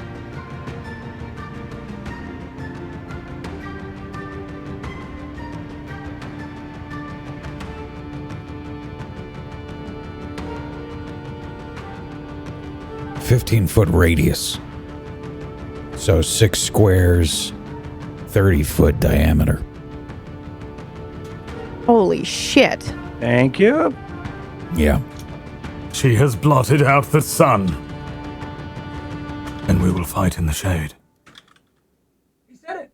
Remember that? You did, yeah. Mhm. I remember that. So good. I remember that. I was there. You was there? You were in You're that fucking old. Sparta? You were in the fucking, you were in the fight there? What the fuck? That was the I joke. knew. That fucking What old. friend you are. I knew that. Jesus, Brad. Don't you know my backstory? Did you Okay, not see maybe a I character don't sheet? have it. I thought I did. Oh, this looks like a thing. Nothing. Oh, that's terrifying. What is that? No, no, You don't like thank that? you. This No, isn't- That's the arcane eye wizard. You don't like I don't know, that? it's upsetting me a lot. no. Okay, how about this one? Is this better? Oh, God. It's not any better, is it? Okay. Why does that exist? Well, we'll never know. I have the same set. Whack, why does it exist? Let's try this one.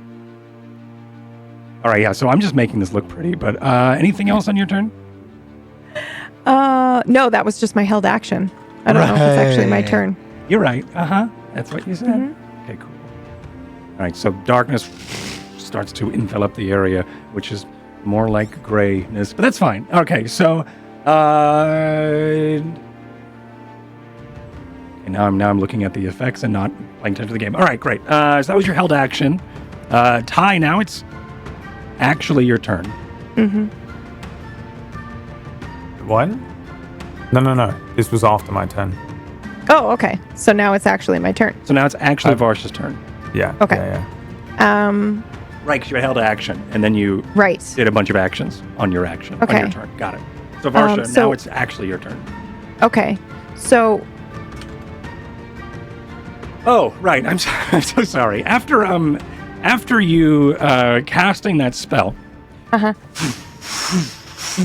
you look up and you cast it, you do all see that this dark inky wind starts to cyclone around the creature's eyes. The creature starts to then move and shake, but it can't necessarily escape it, or it seems like the cloud is following wherever it's kind of going, which is very interesting and very cool. The only thing is, Varsha, as you went to throw your cast, you for a moment caught eyes with the creature, and you start to feel your blood pumping.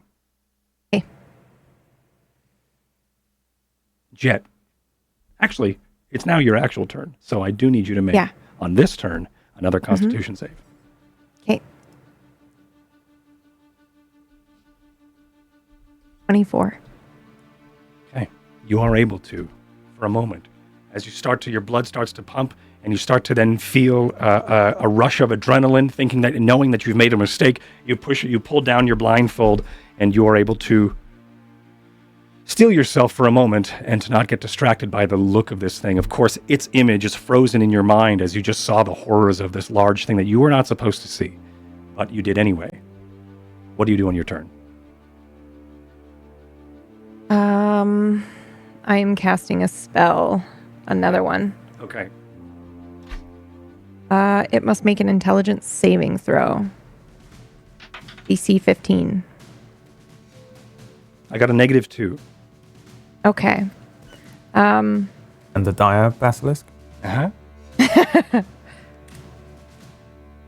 It will take 12 damage. Hold on, let me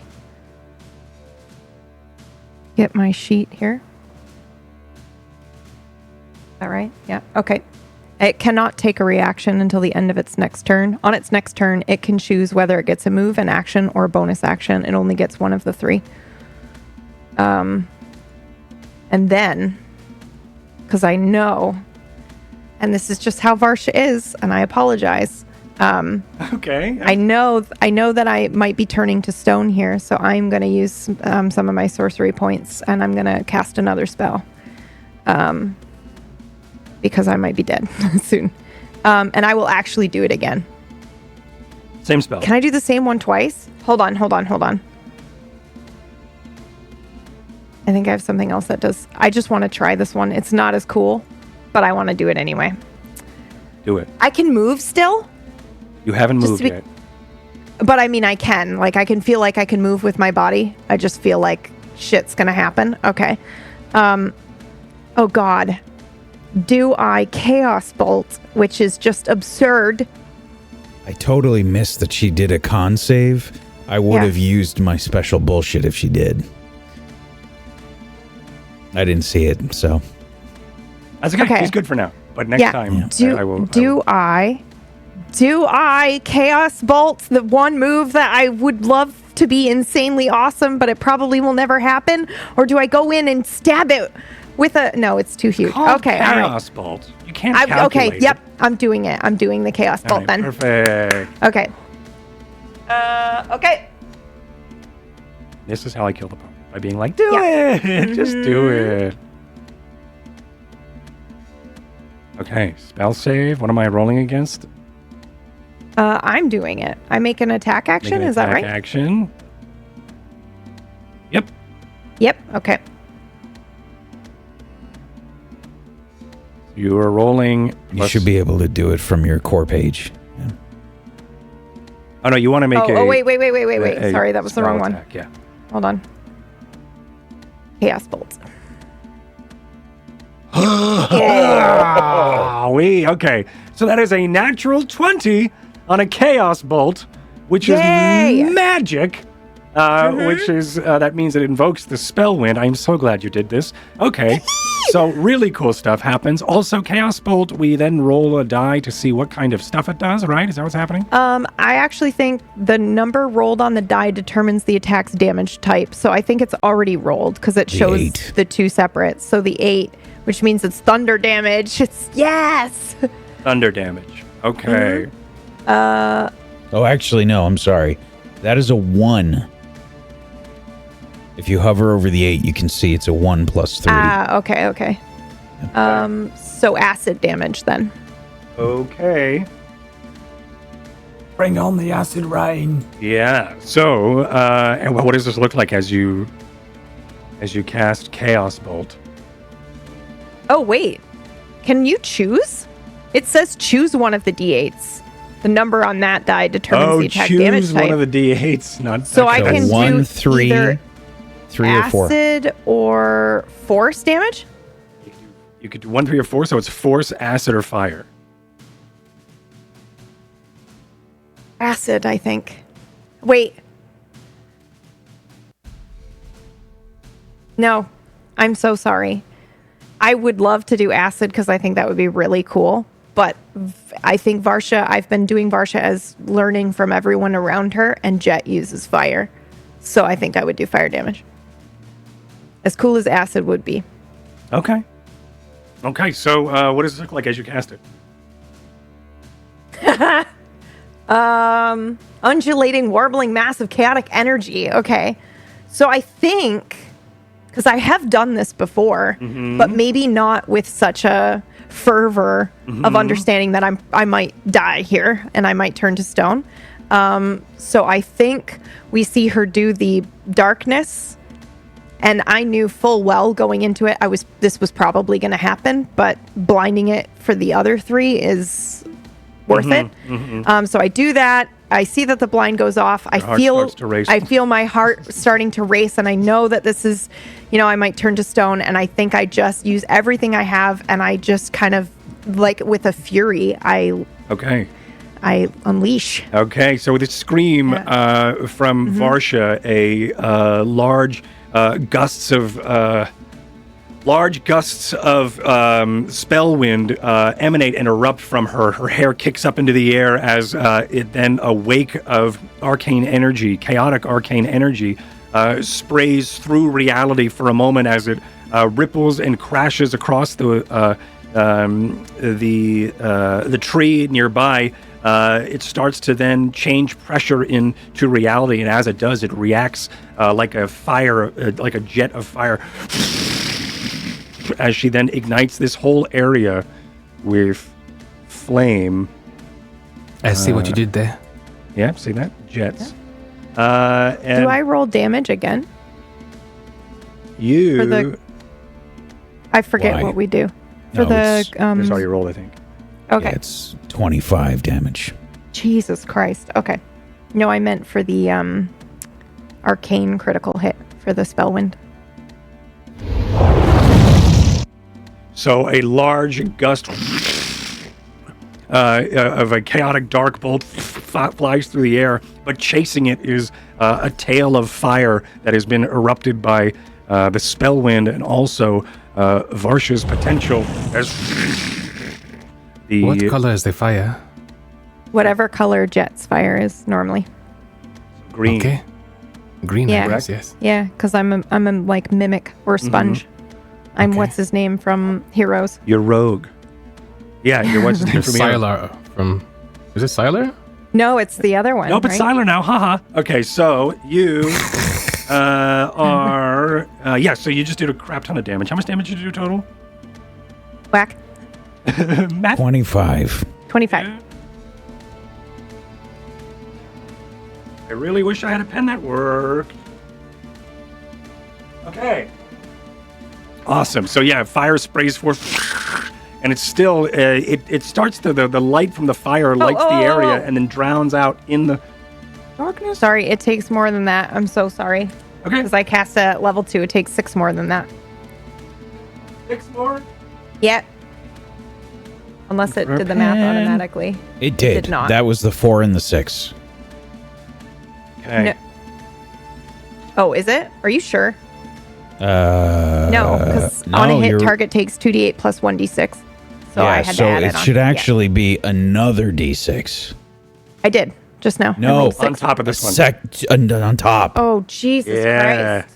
Yeah.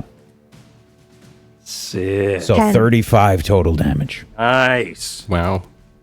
Yeah. Awesome. So yeah, this thing recoils in pain. Of course, that black cloud is still undulating and following it where it goes, but the black cloud does drown out a lot of the light that comes from this jet of fire coming from Varsha. Anything else, Varsha, on your turn?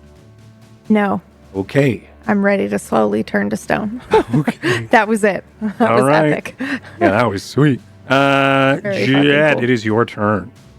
Okay. All right. I guess I'm going to...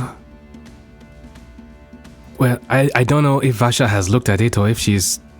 That's kind of not anything that I'm paying attention to, I guess, yet. A So- large jet of fire just erupted right next to you, coming from a screaming Varsha. Okay. At this point, I wouldn't have any cause for concern for Vasha's safety, so... Nope. I'm And she wouldn't have said anything either. Exactly. So I am going to just continue attacking. I'm going to attack, step out and attack the creature with advantage because of the fairy fire, with a spell called, in fact, I'll describe it. I take out the long blackened test tube that is blackened not because you can see the fluid, but because the glass itself is blackened. The cork itself is a crystal. I'm going to shake it up. I'm going to point it towards the creature. And as it does, you can see all of a sudden this the crystal starts to focus and turn into a green. It turns green, and this green beam just shoots towards the creature. And I'm casting. What is it called again? Sorry. Okay. It's called Raven. Ray of Sickness. Sickness. hmm Okay. So let me just go ahead and check my thing here. Should be able to roll that from the core page. Is a spell From the core attack? page. Yeah. It is a spell attack. Yes. You have disadvantage. Advantage wait. because of You're the right. fairy fire. Never mind. Fairy fire, you are perfectly fine. You're normal. You're good. I am normal. You're normal with a 10. So with a 10, I think that it may not necessarily do full damage. I will. Okay, yeah. I think I've missed, yeah. Raven of the green energy start towards the energy. Make a ranged spell attack against the creature on a hit. Yeah. So a large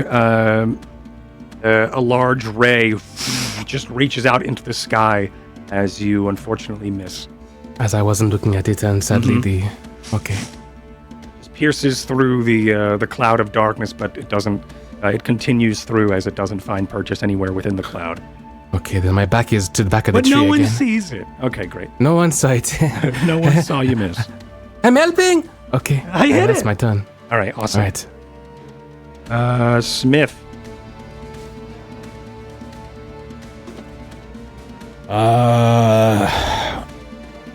Looking at the ground, I hear things happening, but I can't see what's happening. So, I say, is it blinded? That's for you, Vasha. Anyone? I would assume Only someone. Vasha would know. All right. Yeah, Wait, what? I don't really know what I Vasha's yell, done. is it blinded? Yes. All right, I'm going to then, yeah,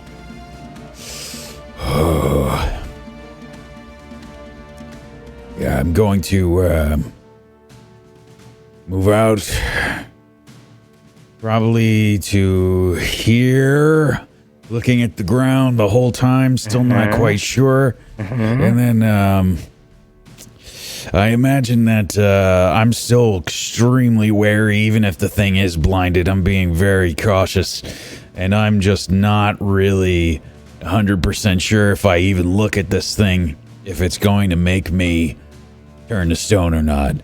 So, I think what you see happen is I've got one of my hands sort of extended outwards, and you see two of the fingertips like open up. And for the first time, you see maybe this strange gas start to emanate from my fingertips. And this gas begins to move around. This gas begins to move around and slowly starts to coalesce and wraps itself around my intended target, which is the basilisk, as motes of energy begin to shoot out from my fingertips. And I'm going to use a magic missile at 2nd level, Ooh, hell yeah. since I can't see this thing. Yes. That is 5 plus an additional 1d4. It didn't ask me for the level, but it's an additional 1d4. 7 damage. Make an Arcana check. Wait. Why didn't Yes. it? Oh, it rolled individually. Sorry. So this should be 2 more 2d4s. And an additional 2. Okay, so there you go, 17. 17. Okay, do me a favor, and I had you... Oh, make an Arcana check. Yeah. 9. Okay. As you're able to run forward and you launch from your gauntlet, these tendrils from these 2 fingers spiral these twin magic missiles as they sink.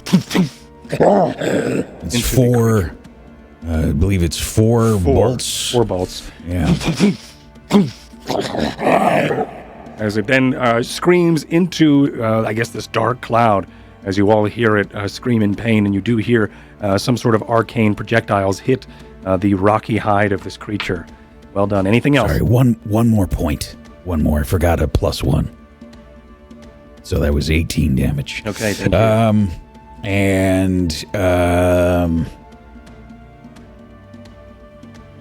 What else would I do? I'm still looking at the ground. And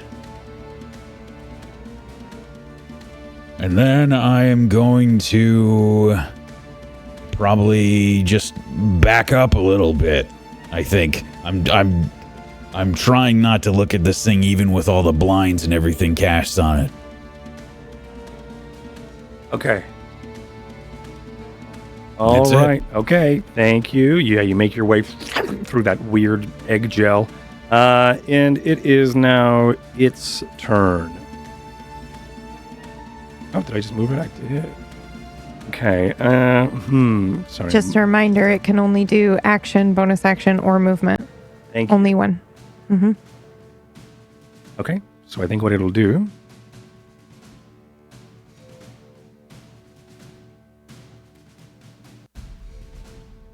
Can it simply move out of the darkness? Or did you... Nope.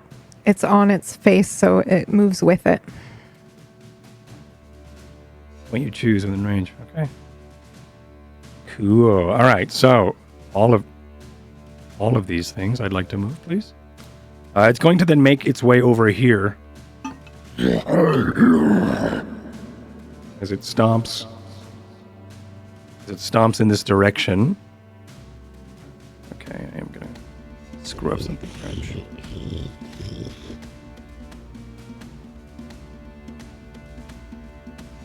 Actually, no. It can't see anybody because it's blinded, so it wouldn't just do that. Hold on.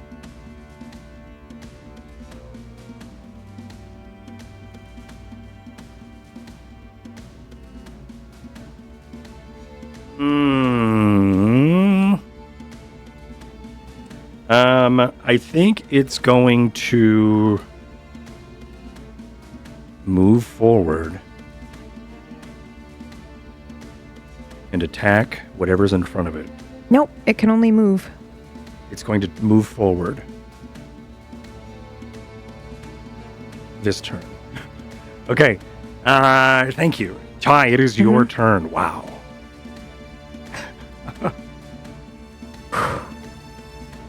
Wonderful. I can't be paladin. I will be control. Can't be a I will paladin. I try will be anyway. a controlling sorceress. Yeah, I think it runs right into the tree. The tree does shake a little bit, but it did move its full speed into the tree. And yeah, I think you see for a moment, Brad, in your eyes, as the bird's eye view, or this raven, the stone raven, shakes as the branches and boughs shake as this thing has crashed into the tree. But after a moment or two, and you feeling a bit disoriented for a second, it does stabilize, and you still have a full view of this. It is your turn. All right. I'm going to move this way. Okay. Lift up your blindfold for a second to see in front of you, and then move forward. Yeah. Then, so its belly is no longer exposed, right? So we just have this huge armored thing. Yes, with a large cloud of black energy around its head.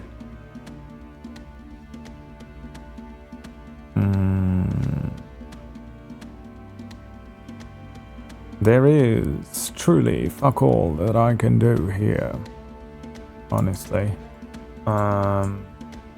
Is there is it Warcaster the one where you can Spell attacks of opportunity. Okay. Yeah. Okay. Never mind. What's the concentration one where you can? That is. I That have one is advantage too. on Constitution saving throws to maintain concentration. Okay. Thank you. Just double checking. Okay, I'm gonna just luck it. I'm gonna fire 2 arrows into the darkness at roughly where I think the eyes would be. So this is gonna be probably pretty heavily disadvantaged. Its body is still in the fairy fire. Yes, it is. Yeah, but I'm aiming and there's darkness. The darkness is only on its head. Where are you aiming? It's only on its like eyeball. eyes and face. Oh yeah. I'm Okay. aiming at its eye. Okay. Yeah, the other eye. You cannot see the other eye, Yeah. Yeah, I know. That's but you're gonna try it. yeah. Okay. That's what I'm thinking. Okay. Just I'm relying entirely on pure luck. Okay. I like it. That is all. I'm Okay. just firing at what I hope is roughly where the eye is. Sure. By using Yeah, but what is Ty doing? exactly the same thing. 1, 16, Okay. 2, Oh, no. 11. Oh yeah. I was gonna say the fairy fire negates the disadvantage. Yeah, but it's Right. 2 disadvantages. Because you're calling. Oh okay. Because you're calling it. All right. Yeah. It. Okay. And the darkness and the fairy fire. So it's Yeah. 16. With the 16, the arrow boom, bounces off of you. Actually see it. Oh, no, you don't. Yes, you do. You see it fall out of the darkness as it didn't find purchase.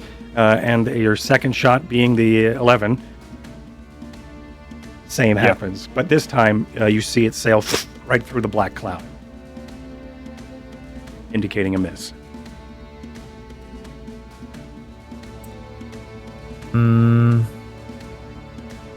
Really very little I can do. I remain blindfolded, but that's it. I think that's really all I can do here. Okay. This is... Yeah. I'm Okay. limited. Did my part. They must kill the creature. Fell the beast. The beast, you. Okay. Varsha, it is now your turn. What are you up? Right. Okay, so underneath it, am I able to run underneath it and attack its underbelly? You most certainly can try. I'm just wondering, like, when I Do you think that look there's near enough it, space is it like, yeah, to is it judge it? tall? Is it too tall for me? Am I gonna have to like jump or something? You or? you can Okay. go under it and attack it. The only thing is, when you saw it, it there was enough room for you to go underneath it towards its soft spots. Okay, and As it when it stands up in its like crawl, there is enough room. It's probably like an 8-foot clearance, which gives you plenty of room for a sword under there as well.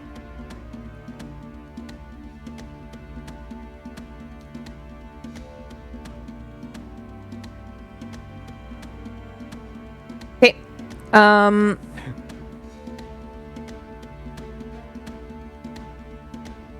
okay, I am going to cast Varsha's Pain again, which is the same move I did last time. And then I am going to run forward and get underneath it. Okay.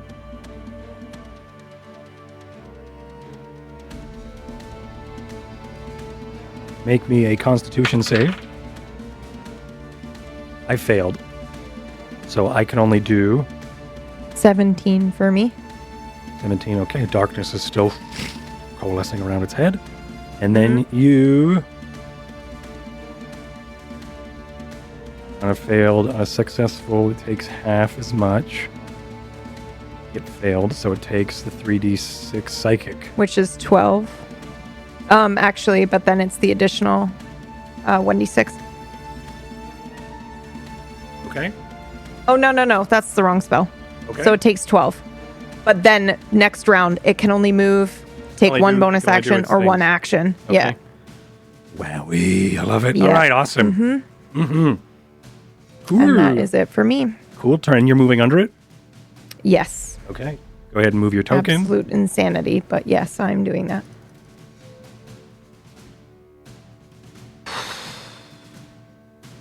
Cool. All right. You are underneath it. Jet, Yeah. it is now your Okay. turn. You hear All right. as Varsha's boots start to slosh toward the creature as it then fades into the distance, indicating she has left your space. Okay. Okay. So I've seen her run towards the thing. You probably I also think in hear this a moment. sword get drawn as well, and a cry out of pain or frustration as this spell, Varsha's Pain, is cast. Okay, in this moment, I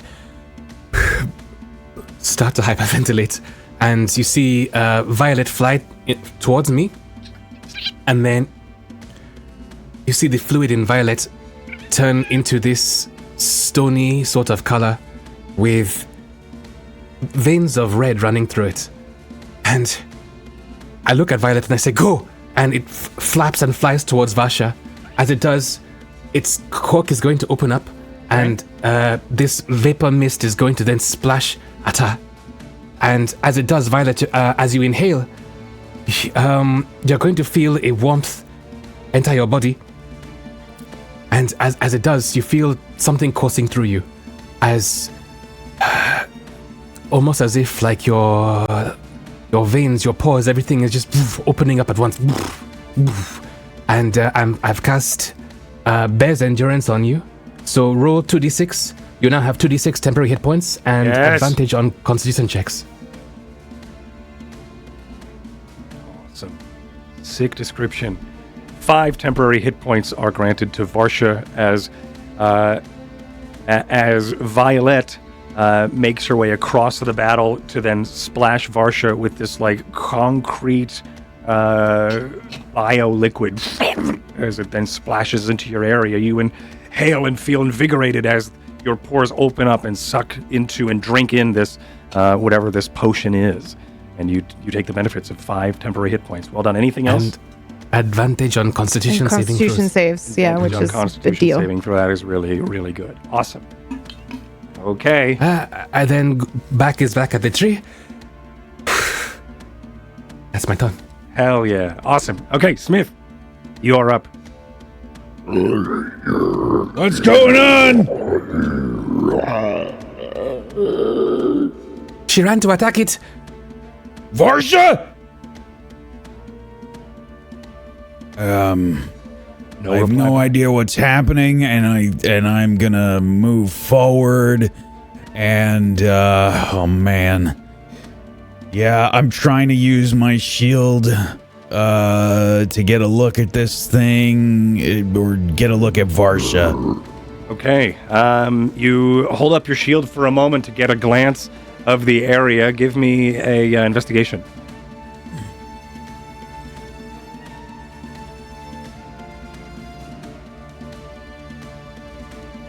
For the 26, you are able to see what is in front of you. You see the I think large... you just know me well enough Yeah. to know. Yeah, you're able to see through with the reflection that there is a large cloud covering this thing's eyes, which then also, and then you sort of like look, and you do see in reality that the large cloud is covering this thing's eyes as you're able to look on it without any penalties. You do see, as you see this large calcified creature, large maw, it does look like there is smoke and also maybe even sparks or steam coming from its mouth, as well as maybe some of the drool around its maw, or at least what you could see because of the peeking through the cloud that is chasing it. And also you see Varsha just underneath its neck, right by its elbow, and she's under there with her sword. Looks like she's about to attack this thing, gargantuan in size, not actually D&D size, but gargantuan in size, as she is just underneath it, like her small silhouette over underneath a large like 8-legged alligator. As you sort of take in the scene of your shield and then reassure with your own eyes that is what is playing out in front of you. What do you do? Oh man.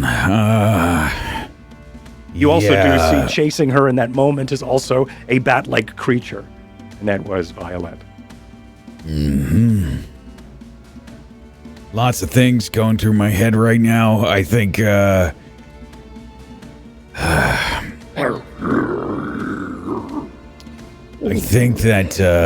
I don't know if you're counting that as an action for what I just did or not. I am counting that as an action. Okay. I can't do much else. Okay. So I think what I'm going to do is say, Varsha, get out from there! What if it falls? It's gonna land on you! That's gonna be it for my turn. Okay. Its turn.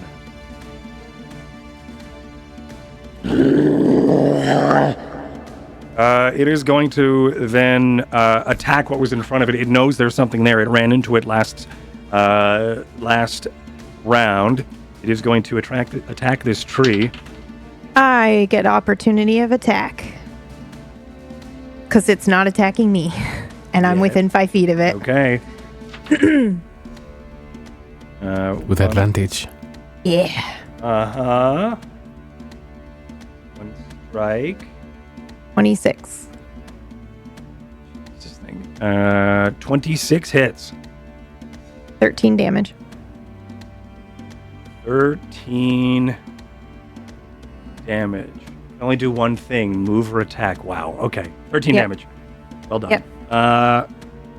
Okay, so yeah, your strike, as you strike up onto the soft side of this, you are able to find some striations of scales, and you are able to, like, there's like the ribbing underneath an alligator, right? You are able to then draw a line with your blade right across that in the weakest point as it screeches out in pain. You all hear this cry in pain as Varsha slices into its underbelly. It echoes off of course, the rocks and the crags around. And its turn, it attacks this tree. It does hit with both of its attacks. Surprise to no one.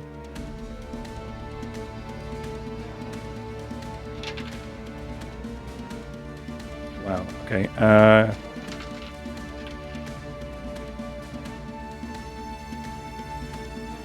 So the tree uproots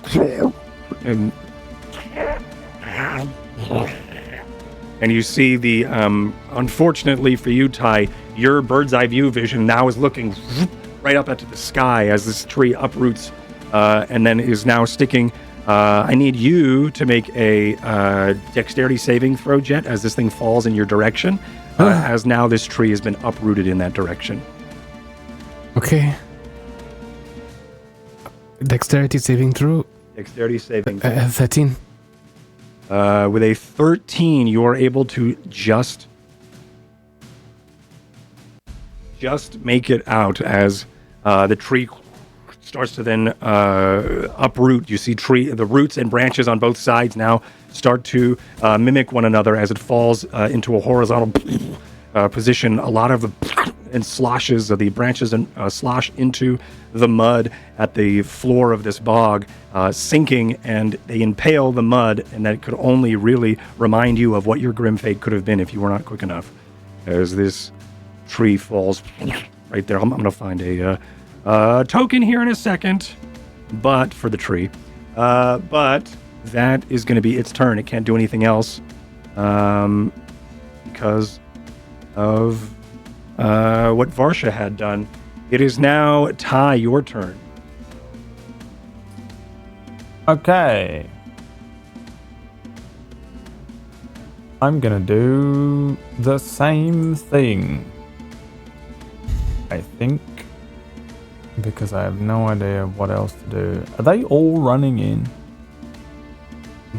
It looks like that to you, I guess. Boy, that's hard to see. Do you want to look? Oh yeah, I'm looking. I take my blindfold up. Yeah, you take your blindfold off and you look back, and you have seen that this thing does have a cloud of black around it. You do notice that Smith is sort of calling for Varsha, and Varsha is underneath this creature. And you just saw the tree uproot and fall, and you look over, and that does Varsha, get out from there! Reassure you that your bird's eye view is now toppled.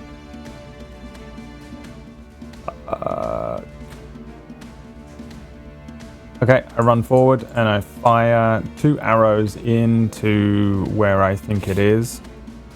Where its eyeball is again. I just stabbed underneath it, so I don't know if that makes it easier for you to see the underbelly or not. Like, I'm underneath. Can I see through the darkness? The darkness is only on its head. It's not on its on jaw or underbelly. Oh, yeah. Well, that's why I was saying, like, I'm attacking the underbelly, so I don't know if it makes it easier for him to see underbelly versus the eyeball or not. If it affects his decision-making as to what to hit is all I'm saying. Yeah, you could see a very small amount of the underbelly from where you are, which is softer, but then there's also the eye, which you can't see at all because of the cloud, but you have been firing at that. Mm-hmm. Absolutely firing at the underbelly. Okay.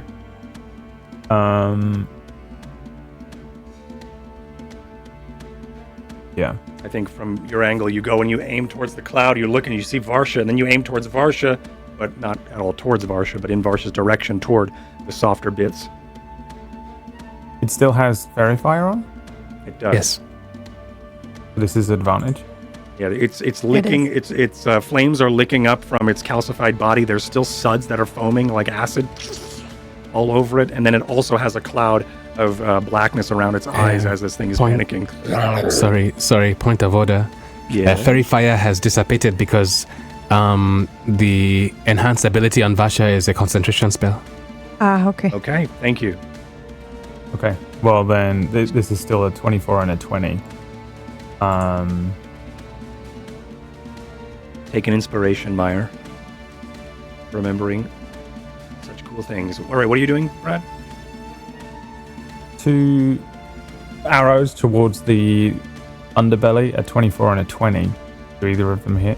Those both hit. Okay. Then another distracting strike, Okay. which adds an extra 1 damage, so 21 damage in total, but it does give whoever attacks it next advantage. Okay. Is that any attack or just a physical attack? You hit a creature with a weapon attack, you can spend it. You had the Attack roll. attack to roll against the Okay. target by an attacker other than you as advantage. Okay. As long as it's made before the start of my next turn. It doesn't really specify. It just says attack, not spell attack or ranged attack. Okay. Or... Yeah, just an attack roll. I Which is- am Not mine, I don't think.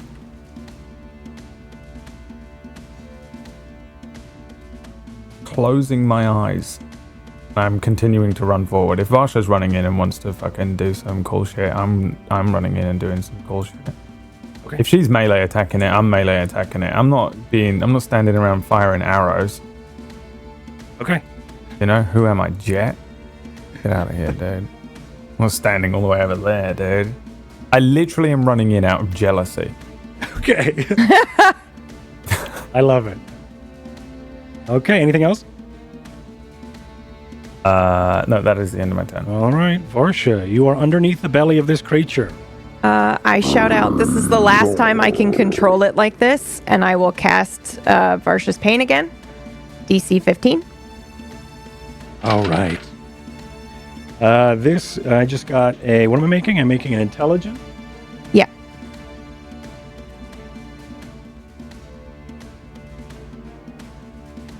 It just makes it. Okay. So that means it's.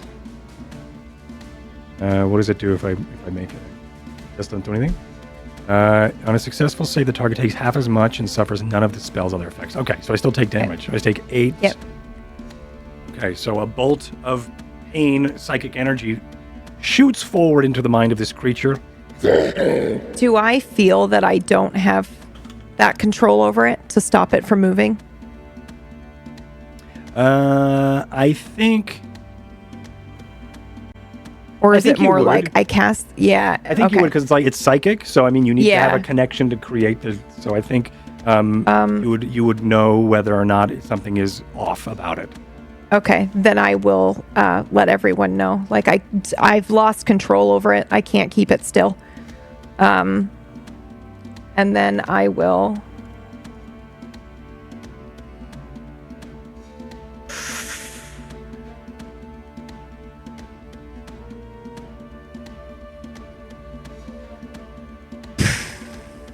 Nope, that's it. Okay. Yep. Okay, with a Okay. sliver of psychic energy. I'm lying. Yeah. I'm okay, lying. I lied. Varsha just I'm blows lying. her load, so I will use Classic a Varsha. sorcery point and do a bonus action, cantrip, which is the booming blade. Okay. Okay, which means this has advantage, right? Because this is an attack with Ty's bullshit. Yes. Okay. Fairy fire's gone. Darkness is up. You can look at it. 21. You're not blinded, and yes, 21 hits. For 14, you also have booming blade stuff, right? Yeah, but it doesn't go off till it moves. Right. That's what booming blade is. Awesome. Yep. Okay, now I'm done. Cool.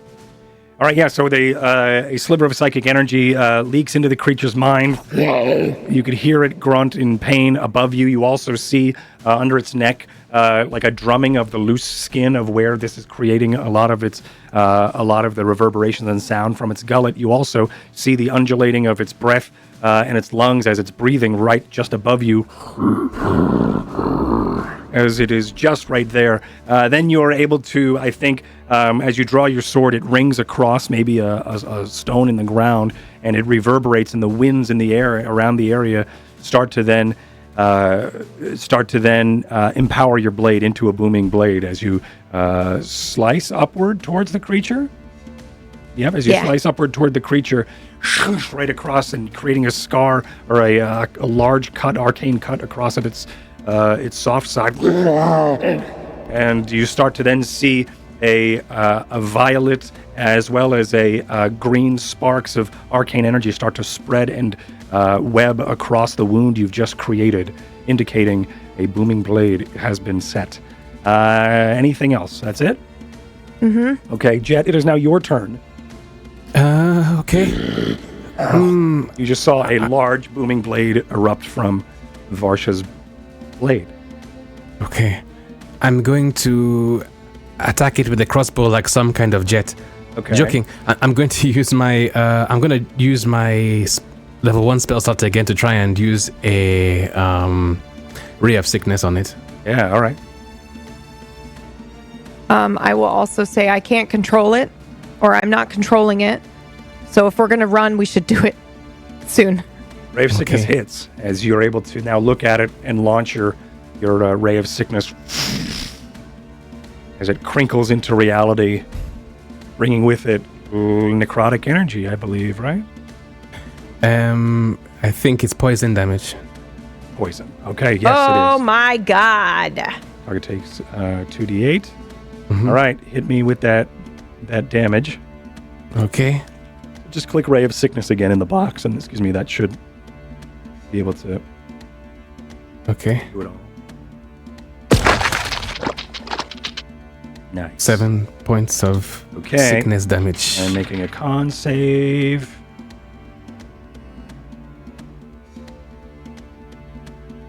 Okay.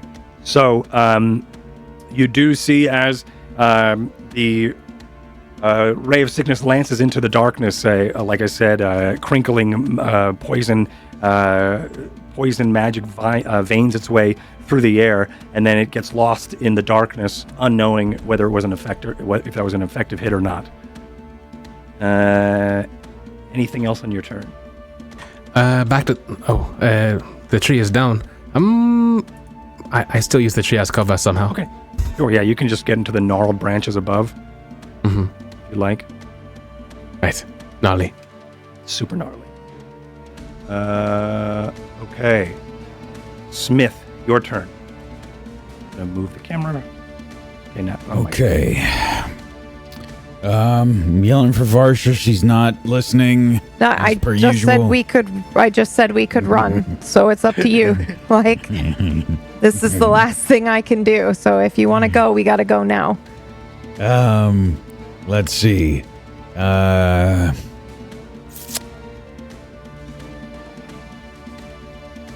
can follow you. So if you need to go, go. Yeah, Smith does not like that. Okay.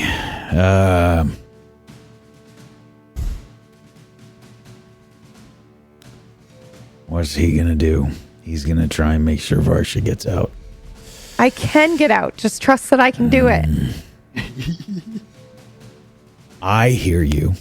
I know. I hear you. I know.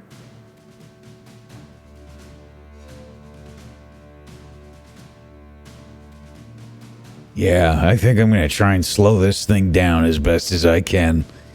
That's probably the plan here. Okay.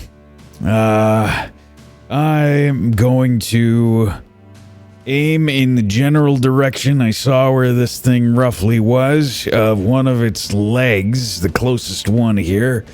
And you're going to see a little hatch kind of open up right at my wrist underneath my right hand, and it's one I don't really particularly like to use very much because it hurts and it definitely doesn't feel like a good way to die for anything.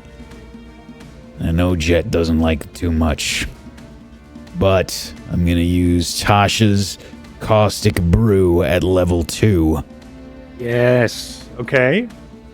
This is a dex save, and it did not ask me to good Lord. choose the the level when I did that, but that should be an additional 2d4.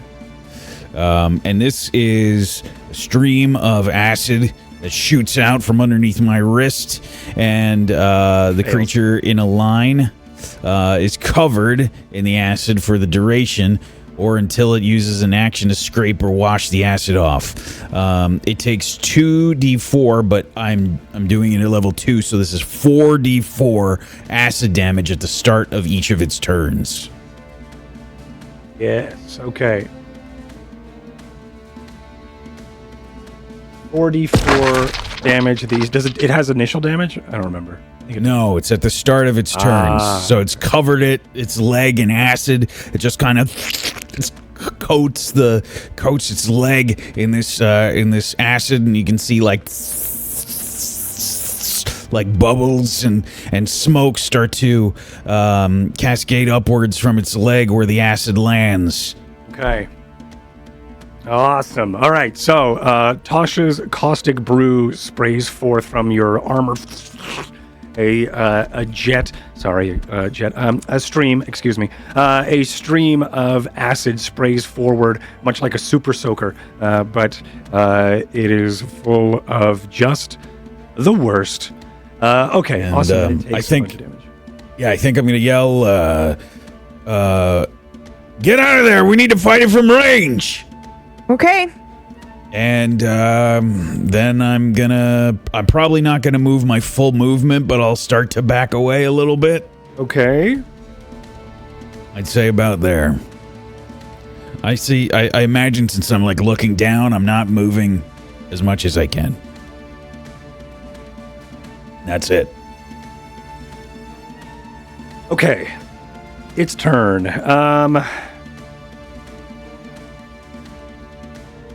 The creature does move. It does take its own. It's going to take the acid damage. It's not going to wash it off. So could you give me the acid damage?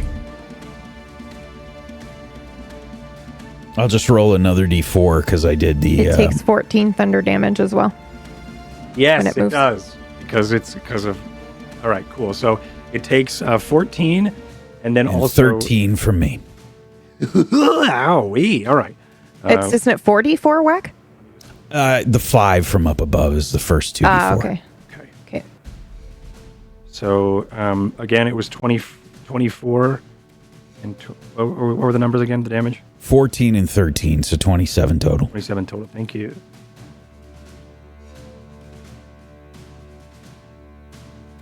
Okay. The creature, as it moves, it starts to then move out of this space about this much. Okay, it's gonna move to about here with this stuff. Actually, it's gonna move to about here with that stuff on it, and then it still has an acid leg. And then as it starts to move, the arcane lock that is Booming Blade starts to then shudder.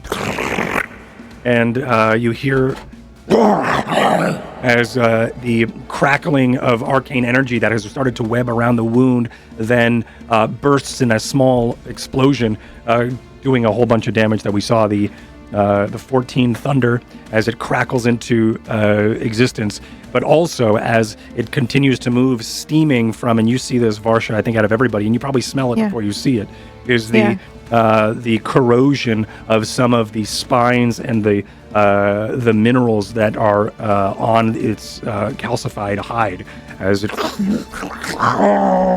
and it backs up a bit, and as it does, it's going to then I get an op attack. You do get because it's moving out. Yes, you do. Okay, sorry. I'm so sorry, but we might die, so I will. It's not moving out of your threat.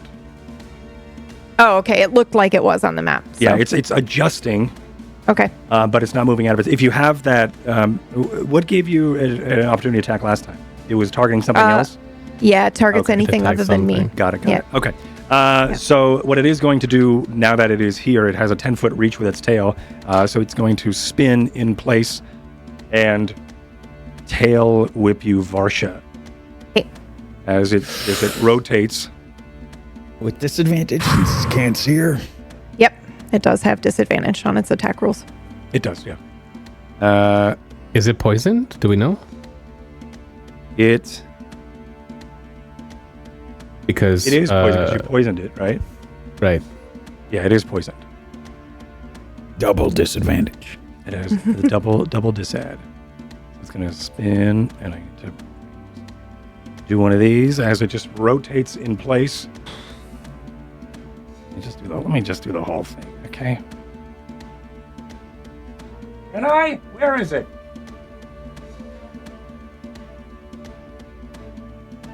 As it's going to then tail swipe at Varsha in pain and in desperation. This is my first roll is It has a plus 20 to hit. close. It is first one is it has disadvantage. Yes. What's your AC? 17, but if it's higher than that, I'll shield. Okay. Over your head whoosh, comes the large like almost the size of like a rowboat, a tail coming at breakneck speeds, literally right over your head as it was just able to miss, but it has 2 attacks.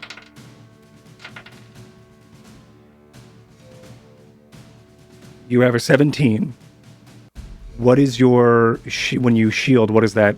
22. So you so I think what happens here is we're looking at Varsha. The camera's on Varsha. A giant tail goes over her head. She ducks, and then she steps into frame again, and sort of like, oh, that was good. And then whoosh, a second tail swipe comes over, and she's able to, just in the right moment, throw up her hand, and a large arcane shield radiates into existence as the tail shudders off of your arcane shield. As I rolled a 21. Holy fuck. Yeah, it needed to.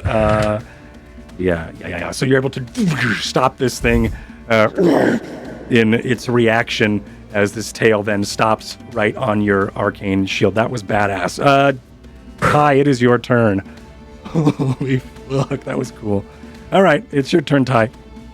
What does Varsha look like she's doing right now? So the tail just... I have just dodged a tail, and then I blocked the second one. And then it came back around, and she threw up an arcane shield, and it's just the entire tail stopped momentum. I think her hair kicks in, as well as a shuddering of arcane mist sort of precipitates in the air as it also reacts to her stopping of this momentum. I will then shout, "Are we leaving?" Because I'm just waiting here until it's time to go. Attack from range! Get out of there! Get your ass moving then. Fuck. It's still your turn.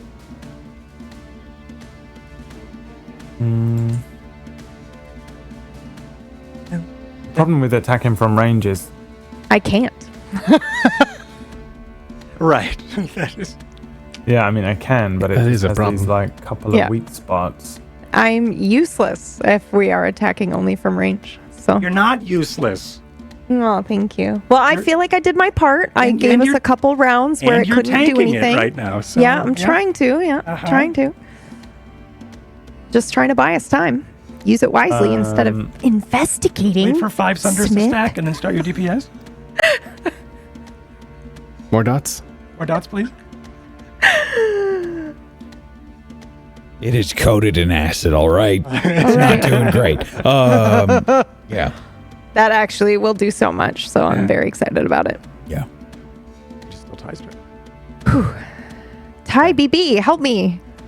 Here's what I'm gonna do. You're my only hope. Put her out of her misery. Can I get over to where the Likely. Rose? Please tell me you're going to run up the tail like fucking colossus shit right now. Okay, the opportunity is there for anybody who's thinking about Yeah. that. Okay. Come on, run up its tail, man. Let's go. You want to do what? You want to go to where? Over Find the this tree? crow. Yeah, you can go and find the crow. It's still clutched in a branch, looking straight into the sky. Is it heavy? No, it's like 5 pounds, 8 pounds. Pass down, pick the crow up under one arm, Okay. and Break the branch. It's still like there's a branch stuck to its talons. yeah, I'm gonna move with the rest of my movement over to here and like put the crow down, like in a way that lets me be able to see again. Position for a moment. You have a turn and then you readjust camera. All right. I'm literally having to, I want to set up a The tripod. fucking Webcam TV fell off photo the mode monitor. theme is playing. Yeah, it's like setting up a selfie stick right now. It's Has this cost and me in your any mind actions? the entire time. Yes, this costs you a bonus and a move. Okay, I will fire wildly at its head again, in the hopes of hitting the other eyeball. So I'm firing. Well, I guess maybe can I? Okay, hold on. aim It along actually, to you here? have a bonus action because it'll take you an action to adjust it. If you're just to throw it there, then that would be like easy bonus action. There's no point. But you're like, gonna so you can see it. So I have done enough fucking camera work to know that you can't just throw a camera know. and have it So it's- aimed at the right thing. I know. So it's this gonna has take a little taken bit me longer, yeah. Probably this can probably take 3 turns to do Yeah. to get right. I end my turn. Okay. They have no idea what's happening. I think I just run over to a pile of broken Ty's doing tree, Ty pick up a stuff. thing, Uh-huh. put the crow down, so that I can fucking see again and Ty's pull a changed the man. thing down. We don't know what he's up to, but he's doing Ty stuff. All right, cool. I'm like not massively useful right now anyway, unless You're like me in any raid in the video game. I'm just looking for the best camera angle while everybody else is trying to kill the monster. I'm like taking selfies with the crow. Exactly. That's a great screenshot. Perfect. I need the camera song. yeah, exactly. I also need I need the fan art of you with a selfie crow stick. Yeah, that's It's the just end a of my crow's foot turn. with a really long leg. It's a You've crowfeet. got a giant basilisk fight in the background. You're so good. I need it. Okay. Anything I'm else? done. You're just okay. Perfect. Thank you, Ty. All right, and that was like 5 minutes of combat. And that's content. Varsha, your turn. Okay. Oh boy. You're still under. Okay, this thing does look exhausted. It is doing like throes of panic right now as it is Okay. striking all of your things. What are you doing? I need an intelligence save, please. Okay. DC 15. I need a Constitution save, and I Okay. failed. I got a nat 25. Okay. All right. With a natural 20, you will not have to continue keeping your darkness up. It'll stay as long as you It'll want. stay. Okay. Roll window stuck again. What? Right. Oh, so it is. Thank you. So it takes 8 damage. And then next turn, it can only move, take 1 action, or a bonus action. Okay. Anything else? Do you want to run up its tail? Yeah, I do. Okay. Yeah, fuck It's it. right Yeah, I there. do. Okay. Yeah, I do. All right. And I will blow my final sorcery points to do a booming blade again. Okay. Come on, Okay. I want to run up its tail. Wait, is the tail armored though? The top of the tail is, right? Yep. So if I attack it, Yeah, like it's it's not got going to do as much spines damage. all up the back and Yeah. off the sides as well. But wonderful handholds. Does it look like though when I get up there? Is there a spot where I can stab it, where There's a I won't have to small deal with rune armor? on its back. God damn it! Okay, well, in that There's a case, carrot. I need a carrot. I want to so badly run up its tail, but if it's armored, I can't do that. So I'll attack underneath again. All right. I'll get its soft underbelly. Listen, You sure? Smith, Just I think of wanted. it. Think of I hammer. am. I would love that so much, but Varsha sees that it's got armor and wouldn't do it. Yeah. You know, Okay. she's crazy, but she's not right. that crazy. She's right. She's totally crazy. All right. So yeah, I will run underneath and I will booming blade this bitch. 22. 22 hits. 7 damage, and it is booming bladed.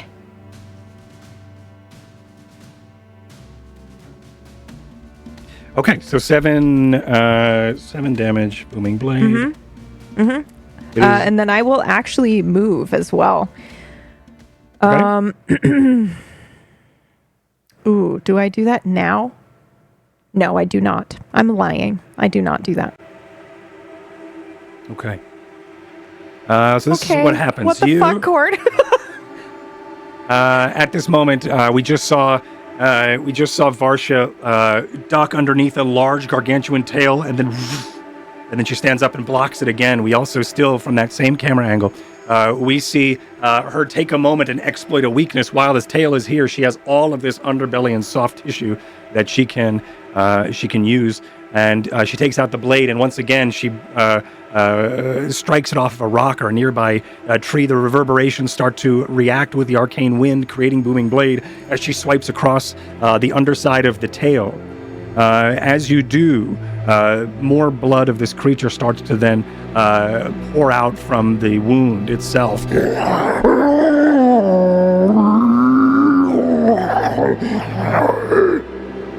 The creature starts to then cry in pain as I need you to make a dexterity save. As the creature then starts to collapse above you.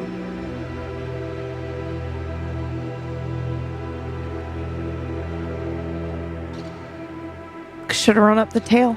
Should have run up the tail.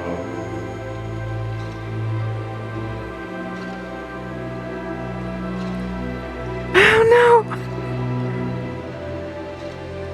Am I able to dodge? Am I able to run? Hey, you're able to gotta make a dex dexterity save. save. Oh, Jesus. And I do okay. want to help you all out. Whack, you have special bullshit. I do. I'm waiting. Okay, all right, because you could see the roll. All right, Oh my god.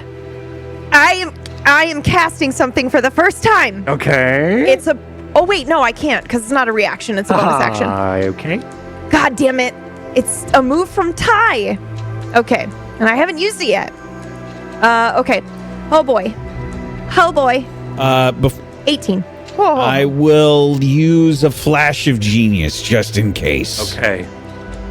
And that's a +4 on that. +4. I also So, use my flash of genius, so she gets another +4. Oh, perfect. So, Flash of Genius adding a bonus onto a reaction. Like, as a reaction, you could use a bonus of your intelligence onto someone else's dexterity, or onto a saving throw, which is super cool. Okay. So, what do you do, Smith? I say, Varsha! It's about to fall! Get out of there! He's a genius. Genius. Absolute genius. Thank you, Jen. And Varsha, I think you, for that moment, look back and you see Smith. There is genuine worry, I think, that you have seen before, but only in subtleties of body language. But this, you have not seen a face of worry and emotional, genuine fear and worry as Smith screams out this towards you. You look back at him and you are able to then, for a moment, use... You still have a shield? I don't remember. No, because... Yes. No. I do. Oh, you do? Okay. Oh, not. Yeah, I don't okay. remember. You have yes, I arcane do. shield. Yeah. I have an arcane shield, but I also carry a regular shield. Okay, so with the Yeah. shield, you're able to plant that into the ground and then use that to roll and keep your momentum as you're able to roll out of the way of the tail that then strikes right into the water next to you, as well as next to all of your friends as you are able to roll through the muck and the grime and the dirt and the silt and just what other viscera is left in this petrified bog as you stand up to this calcified hide of the corpse of what they call in Aftoki the matriarch. And that is where we're going to end tonight's episode. Wait, I have a question. Do I still get petrified? Or does it stop when I kill it? Oh no. Find out next time on Spellwind. Spellwind. You rolled a nat 20, didn't you, for Constitution? I think I did, yes. Mm-hmm. You were able to shake Am it I off. just- You were able to shake it off the first round. So the way I was doing the petrification in this, because the only I think in the rules it's 2, like you have 2 saves or else you're fucked. Like if you lose once, you have a second chance to try to save yourself, and then you're fucked. But this round I wanted to make it more like death saving throws. Have, and so you also have the narrative reason to continue trying. So that's the way I was going to do it for this fight. Sorry, Ty, I didn't do that last week or last time.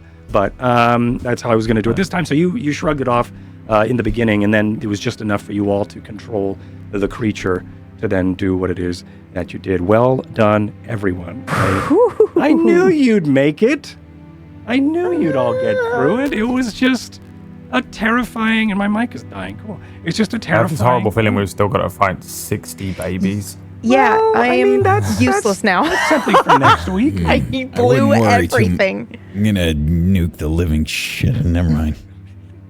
Classics. Yeah, I honestly think I'm completely fine against a swarm of baby basilisks with my little raven eyes. Still, the Raven tripod. Yeah, you've got a selfie Raven. stick and a scimitar. my raven JVC handycam. All the babies start eating the stone mom.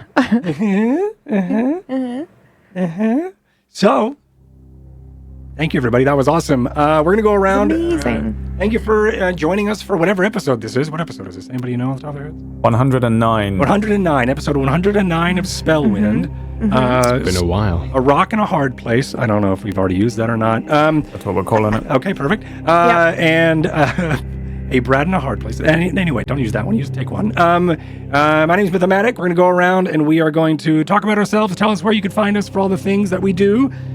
This was a lot of fun. I've been super excited to do this combat. We'll talk more about it when it's my turn. Meyer, your turn. You're first. Hello, my name is Meyer, and you can find me at twitch.tv/Meyer. I do RP stuff. Today was really fun. MVP was the flask that gave Varsha the not die, because that was cool. Because MVP was not Meyer. Was actually the inanimate object that Meyer created. right, yeah. But yeah, I had a lot of fun today, as always. But that's it, really. You can find me at my Twitch page. I already shouted out. That's it. Thanks. Use that take. Hell yeah. All right, using that take. Perfect. Thank you. Yeah. Thank you. Good one, Meyer. Everybody go fire. Everybody go fire Meyer. Everybody go follow. fire Meyer. Go follow Meyer. Please, Meyer's awesome. Really great storyteller. Really great entertainer here on the Twitcherverse. And just do it. If you're not, you're doing it wrong. Brad? Hello there, it's me, Maya. Perfect. I did my part, and then once again became useless. That You're not being useless, said, Ty. I do now have But Brad is. a stone crow eyes that I'm wondering if I can even bring with me, or if I should just leave it behind. Is it an item now? If you leave it behind, is it gonna just I don't know, always is give it- you a vision in that swamp? An item that we can use. I mean, it's an interesting Hey, one that Sam we the can probably Raven. get creative with. Sam the Raven, 100%. Munch your pineapple. Hey, check it out! It's my boy Sam the Raven. I'll pick it up every time I. He's with us. Just a frozen raven. Just like sagging off. I was like, why does he Bird always is set that trapped up? in this endless cycle of pain and torture. It's still alive. There's still a soul in there. It can't do anything. I just want to move. All it can do is see. Ty's But just also for throwing no it underneath reason, doors. I'm always placing it in rooms in weird positions. And I was like, why does he always do that? It's like this weird talisman. Yeah, Got the a bird is so stone bird. confused. Yep. Mm-hmm. I'm playing The Sims 4 for the first time ever tomorrow because that was the game that won the game vote. Shut much to my up. chagrin. Yeah, it wasn't even on the game vote. It was the pay to win option, and I'm so moody about it. Oh my God! Do you have No all the DLC. packs? No No, stuff he doesn't have Dude. $600 worth of DLC. I'm gonna waste all that money It's on the this pay to game, win though. version. I got a free copy of I it. assumed Anything your on pay to wife win had does. DLC stuff. No, I don't want to know. Okay. Yeah. Vanilla playthrough. I'm playing Sims 4. I never played DLC, and I don't know what it is, man. So I'm starting that tomorrow, and I also play Oh a bunch my of God! World RP. And I'm so what? happy. What? I want to watch that. I think it's gonna be Oh, great. right. You're gonna Yeah, you're be not so gonna be there. pissed. You You're have gonna be not so been mad. awake Yes, that I have. early in years. 2 days in a row. Thank you very much. I'll put money on it right now. You're not going to be there. Okay, how much money? I will be there. 700 simoleons. Okay, you're on. Thank you so much, Brad. Everybody go follow Brad. Brad Wodo on Twitch. Brad is an awesome role player as well, doing a lot of wild RP as well. Right, yes. Also, the GM of Mistlight, which is on hiatus right now. It's usually on Thursdays, but you should stop by and check out that on the YouTubes. It's a really cool setting and a really cool story. Do it. I work for Myth's character in Wild RP, and I've seen him once. That's true. Well, it was you. You're working for my character, so I can just not be there. So thank you for that. I know, yeah. It's been it wonderful. seems like it. Yep. Thank you so much, Brad and PB. Hello, hi, I'm Pumpkinberry. You can find me at Twitch and Twitter at Pumpkinberry. I am also the GM here on Saturdays for Tidal Blades, which is a time travel JRPG style adventure. It's great. You should come and watch. And yeah, I think that's it. I do shit on my channel too, and you'll have to go and check it out to find out what it is. It's Wild RP. It's Wild RP. That's pretty much it. That's pretty much Oh, it. check out that shit. I'll just let you know. Send help. It's more role play. Yep. Isn't it great? It's like a theme we have going here where we're all role players. Anyway, thank you so much, PB. Go follow PB, twitch.tv, Pumpkinberry. I will be hosting Brad tomorrow at what time, Brad? 9 a.m. Eastern? Because I will be there in the chat. 2 p.m. UTC. I'm going to That's change it? the time up. Perfect. You're going to do it Could be an at hour any point. earlier and ruin my life. Thank you, PB. And Whack. Hey everybody, I'm Wax Steven. Normally I'm the DM of Doom or the GM of Doom here on Table Story. I run a show called Rime of the Frost Maiden on Fridays, which Myth is on, and we're in the final chapter of. It could literally end any session right now, and if last session was any indication, it might be next session. Hey! We'll see. Wow. Last session was real scary for sure, and it's still not done yet, really. We had a hell of a cliffhanger last week, so we'll have to see what happens this week. I am also on Tidal Blades. I play Kelp Fairwater, and you should check that out because PB's doing a great job, even though it's time travel, and I have been dragged along for the ride. And Whack loves time travel things. Yeah. You guys are going to be getting His some. face, the last episode. Wow, I noticed, by the way, when I was I know, like, I there's know. a ship in the distance. You were like, God damn it, you bitch. I messaged PB immediately when it happened, and I wrote her this thing, and she's like, "Yep." How did you not see that? He's like, that's Yeah. us in the future, but in the past, right? And I was like, Yep. yep.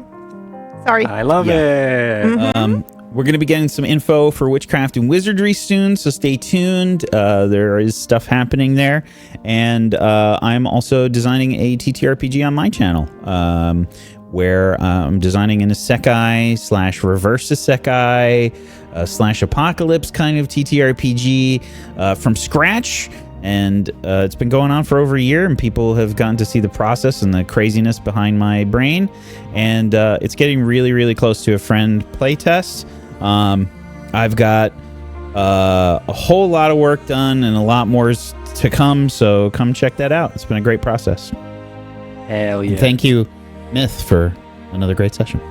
Thank you. Thanks for having me. And thank you all for being here. And thank you, everybody out there, for being here as well and watching and supporting and enjoying Table Story as a whole, but also Spellwind. Spellwind is my setting. It is in the world of Hearth. It is full of volatile magic and cosmic mystery. So if that is something that you are interested in, those buzzwords sound cool to you, you could check it out on patreon.com/Spellwind. You could also, while you're there, go to patreon.com/tablestory, and you could help us out monetarily and keep the support for our cool creativity going, and keep supporting the space that lets us tell these awesome stories. Thank you, everybody, for being here. My name is Mythomatic. I have dressed like a sorcerer from the 70s today, and I just wanted to thank you all for stopping. Did not even realize the wingtip fucking. Yep, and thank you for thank you for being here. I am taking a break from streaming right now. I'm playing a lot of video games, just sort of offline, and just taking some like a mental vacation. Thanks everybody for supporting me. I'll see you all in the next one. We'll see you next week for more Spellwind. Good night. Bye.